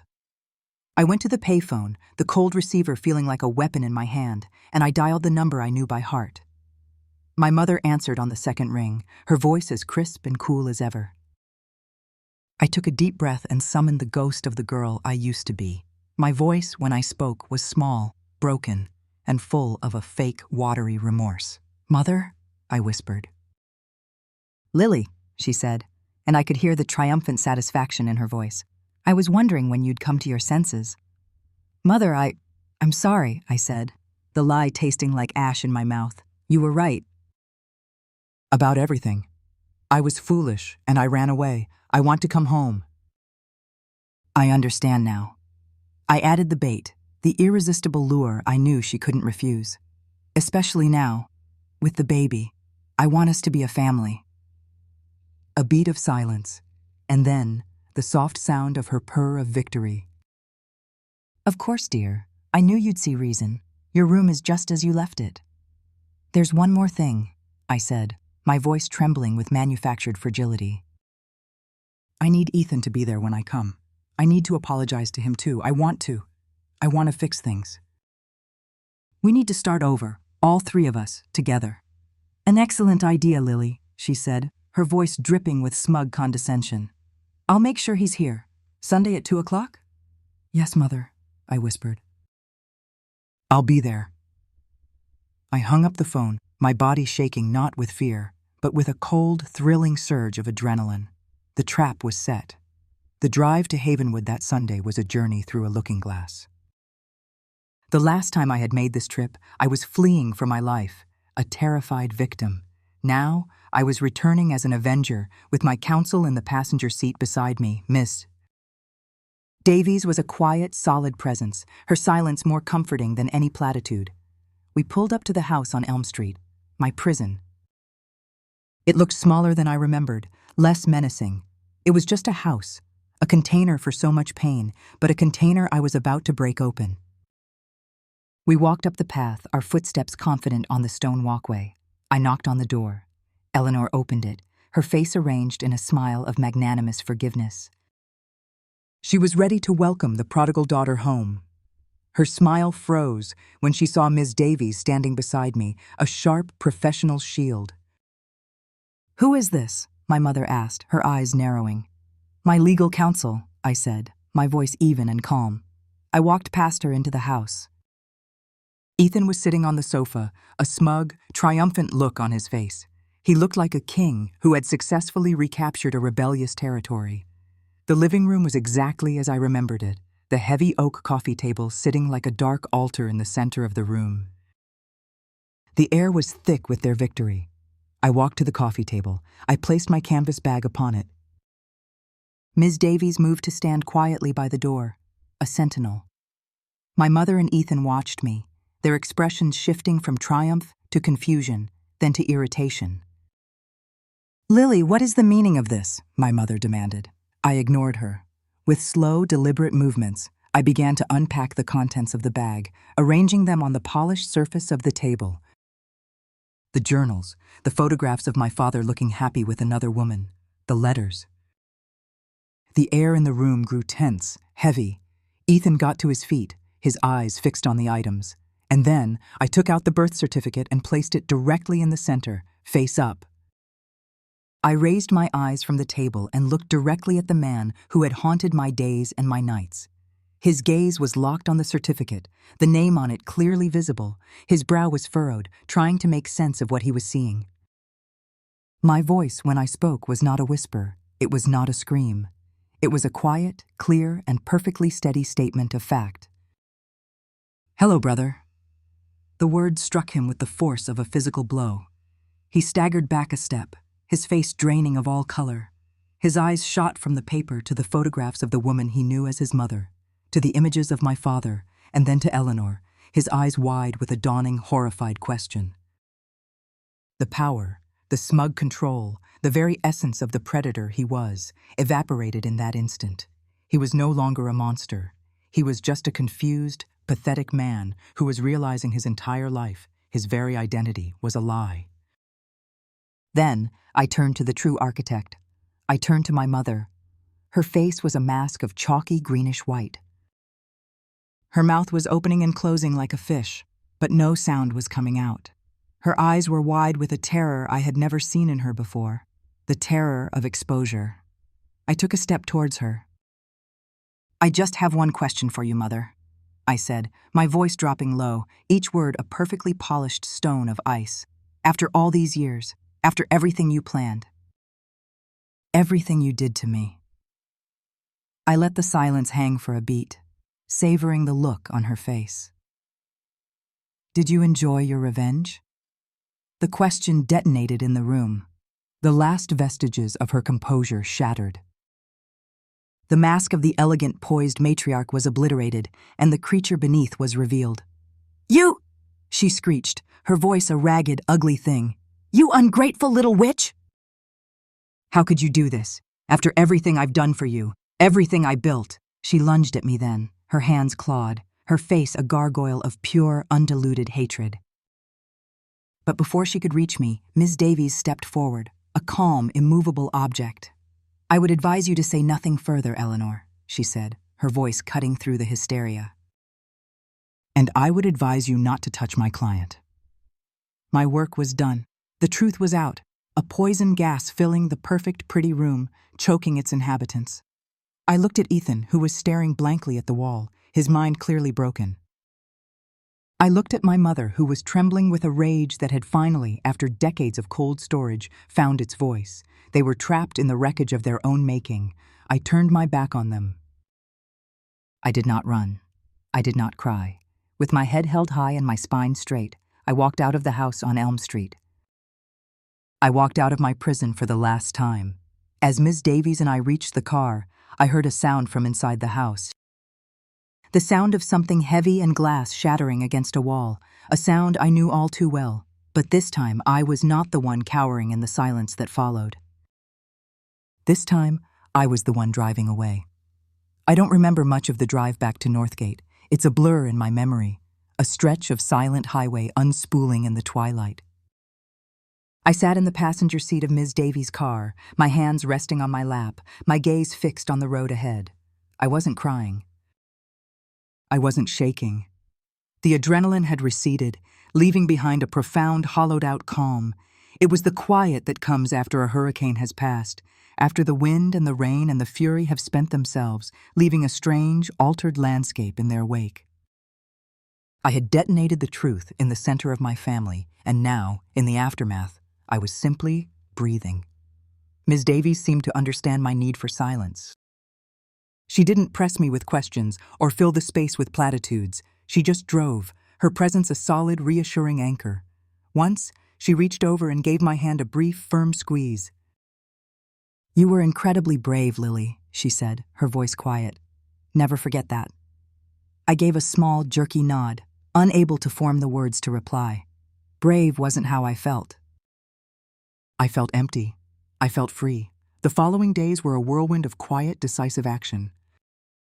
My life, which for so long had been defined by chaos and fear, now had a new structure, provided by the calm, methodical competence of Helen Davies. We sat in her office, a sanctuary of order with its neat files and law books, and she laid out the next steps. This was not about emotion anymore. This was about building a fortress. "First," she said, her pen tapping a legal pad, "we file for an emergency protective order against both Ethan and your mother. We'll use your testimony, the hospital records from your assault, and my own witness account of your mother's behavior at the confrontation. This creates a legal wall. If either of them tries to contact you, they'll be arrested. No arguments. Second," she continued, "we file a formal police report against Ethan for the assault that sent you to the hospital. He may have already fled, but this puts him on the books as a fugitive. It will make it very difficult for him to ever establish a life anywhere else without looking over his shoulder. It neutralizes him. And third," she concluded, looking at me with serious eyes, "we prepare for the fallout. Your mother will not take this lying down. In a town like Havenwood, gossip is a weapon. She will try to paint you as insane, as a liar. Our job is to build a legal firewall so none of that can ever touch you or your child." I agreed to it all. It felt strangely distant, like they were discussing characters in a novel, not the people who had shaped and nearly destroyed my life. I signed the papers, my hand steady. With each signature, I felt another chain breaking. We didn't have to wait long for news from the ruins. It came as I had suspected it might, from a discreet, unsigned letter that arrived at the shelter. The handwriting was the familiar, neat cursive of Mrs. Gable. It was a report from the front lines. Ethan was gone, just as Mrs. Davies had predicted. The filing of the police report, combined with the public detonation of his identity, had been enough.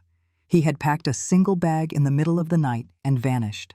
His car, my father's car, was found by police at a bus station 2 states away a week later.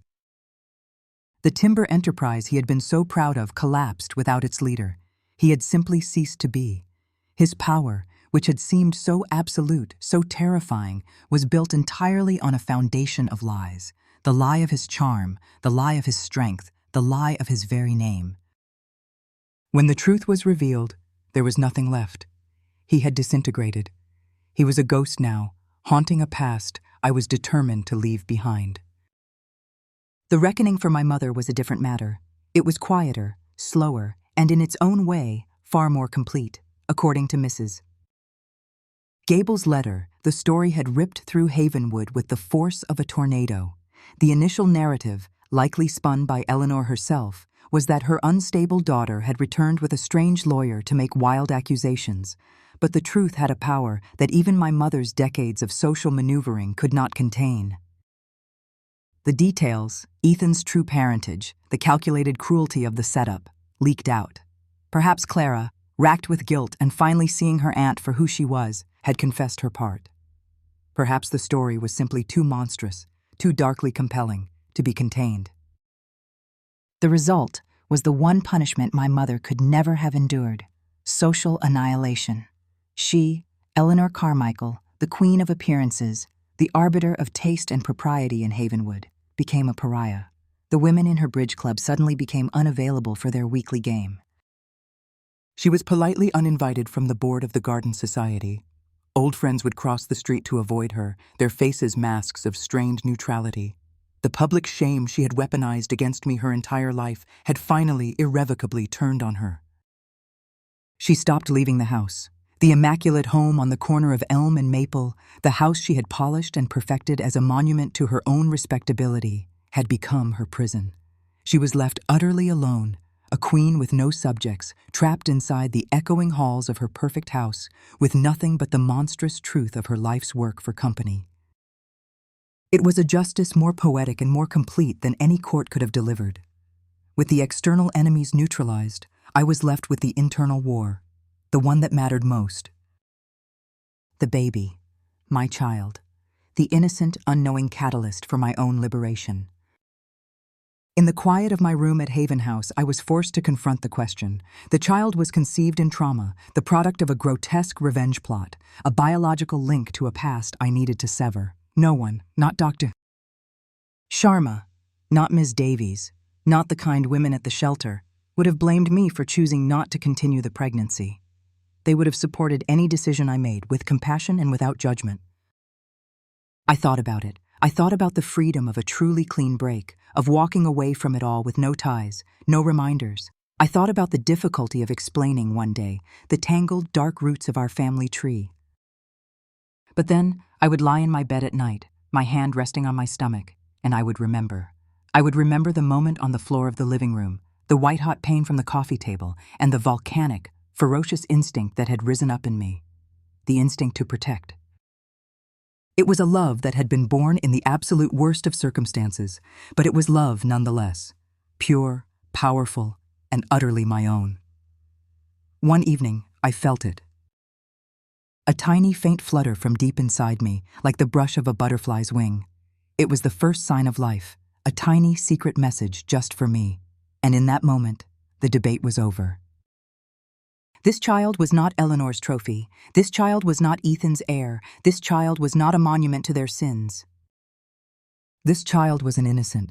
This child was a survivor, just like me. This child was mine. My decision to keep my baby was my final act of defiance. It was the ultimate reclamation. My mother had intended for this child to be the final chapter in her book of revenge. I would make my child the first chapter in my book of life. I would raise them in love, in truth, and in light. I would be the parent to them that I had never had. Their origins would not be their destiny. I would make sure of it. The reckoning was over. The old world had been burned to the ground. Standing in the ashes, I was no longer looking back. I was looking forward. I began meeting with Ms. Davies to discuss the legal process of ensuring my child's birth certificate would bear only one name, my own. I continued my sessions with Dr.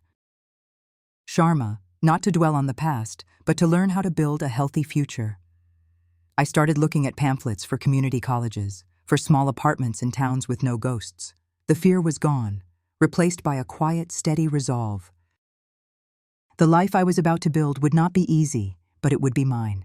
Every brick, every board, every nail would be placed by my own hand. I was standing in the clearing, and I was ready to plant my own garden. The decision to build a new life is made in a moment, but the construction takes a lifetime. The path leading from that clearing in the ashes to this quiet garden chair was not a short or an easy one. There were years of struggle, of scraping by, of a bone-deep weariness that sometimes felt as heavy as my old despair. I moved to a new town where no one knew the name Carmichael. I worked 2 jobs, cleaning houses during the day and waitressing at night, while taking classes at the local community college, 1 course at a time. There were nights I would come home, my feet aching and my back on fire, to a baby who was crying with a fever, and I would feel a flicker of that old, familiar hopelessness. I was alone, I was exhausted, and the weight of the world felt immense. But then I would hold my child, feel that small, warm body curled against mine, see the absolute trust in those sleepy eyes, and I would remember why I was fighting. The fierce, protective love that was born on that living room floor became my fuel, my compass, my North Star. It was a love so powerful it left no room for the ghosts of the past. We lived in small apartments, each one a little better than the last. We didn't have much, but we had peace. We had laughter. I read to my child every night, my voice filling our small rooms with stories of brave heroes and magical lands, consciously replacing the soundtrack of my own childhood, which had been one of tense silences and sharp, critical words. I was determined that my child's foundation would be built on love, security, and the unwavering knowledge that they were cherished. I never spoke to them of Ethan or Eleanor. The truth of their conception was a burden I would carry for them, but never place upon them. Their story began the day they were born, a story of a mother who wanted them more than anything in the world. It was the only truth that mattered. And so the years passed. I finished my degree. I became an accountant, a stable, sensible job that I was good at. I bought this small house, this little patch of earth, and I began to plant my garden. And now, all these years later, I sit here, an old woman surrounded by the quiet, vibrant life I have cultivated. The back door of my house slides open with a soft sigh, and my child emerges, walking across the lawn towards me. They are grown now, an adult with kind eyes, my father's eyes, and a warm, easy smile that is all their own. They are carrying 2 steaming mugs. "Thought you might be getting chilly," they say, handing me one. The tea is my favorite, chamomile with a spoonful of honey. They know. They pull up a small stool and sit beside me, our shoulders companionably close. We don't need to fill the silence with chatter. We never have. Our closeness exists in these comfortable, shared spaces. "What are you thinking about, Mom?" they ask, their voice gentle. "You have that faraway look." I smile, taking a sip of the warm tea.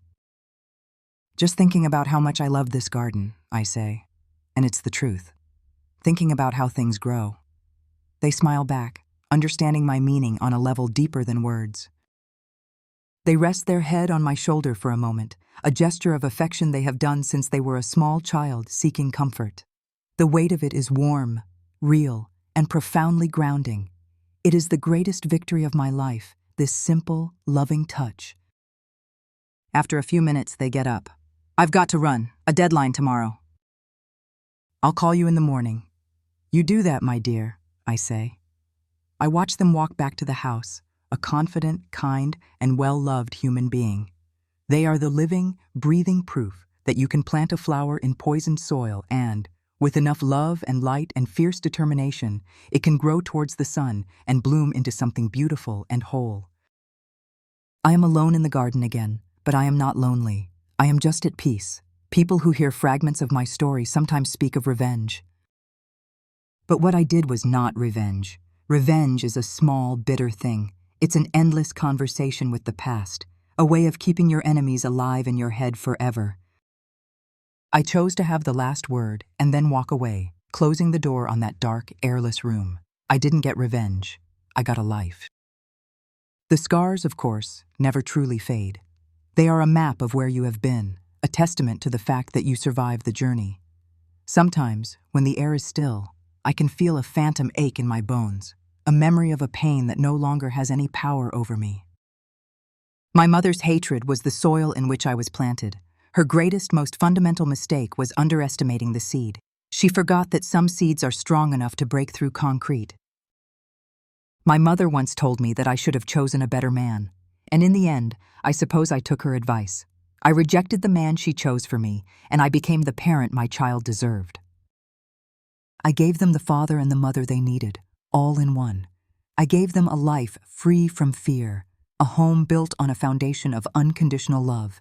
And here, in the quiet of the evening, surrounded by the scent of roses and damp earth, I look at the world I have made. This garden, with its stubborn, beautiful life, its deep roots and its vibrant blooms, is my true legacy. It is the life I chose. I built it on my own terms, far away from the sins of others. A place where the past is just a story, where the roots are nourished by peace, and where everything, finally, is free to grow.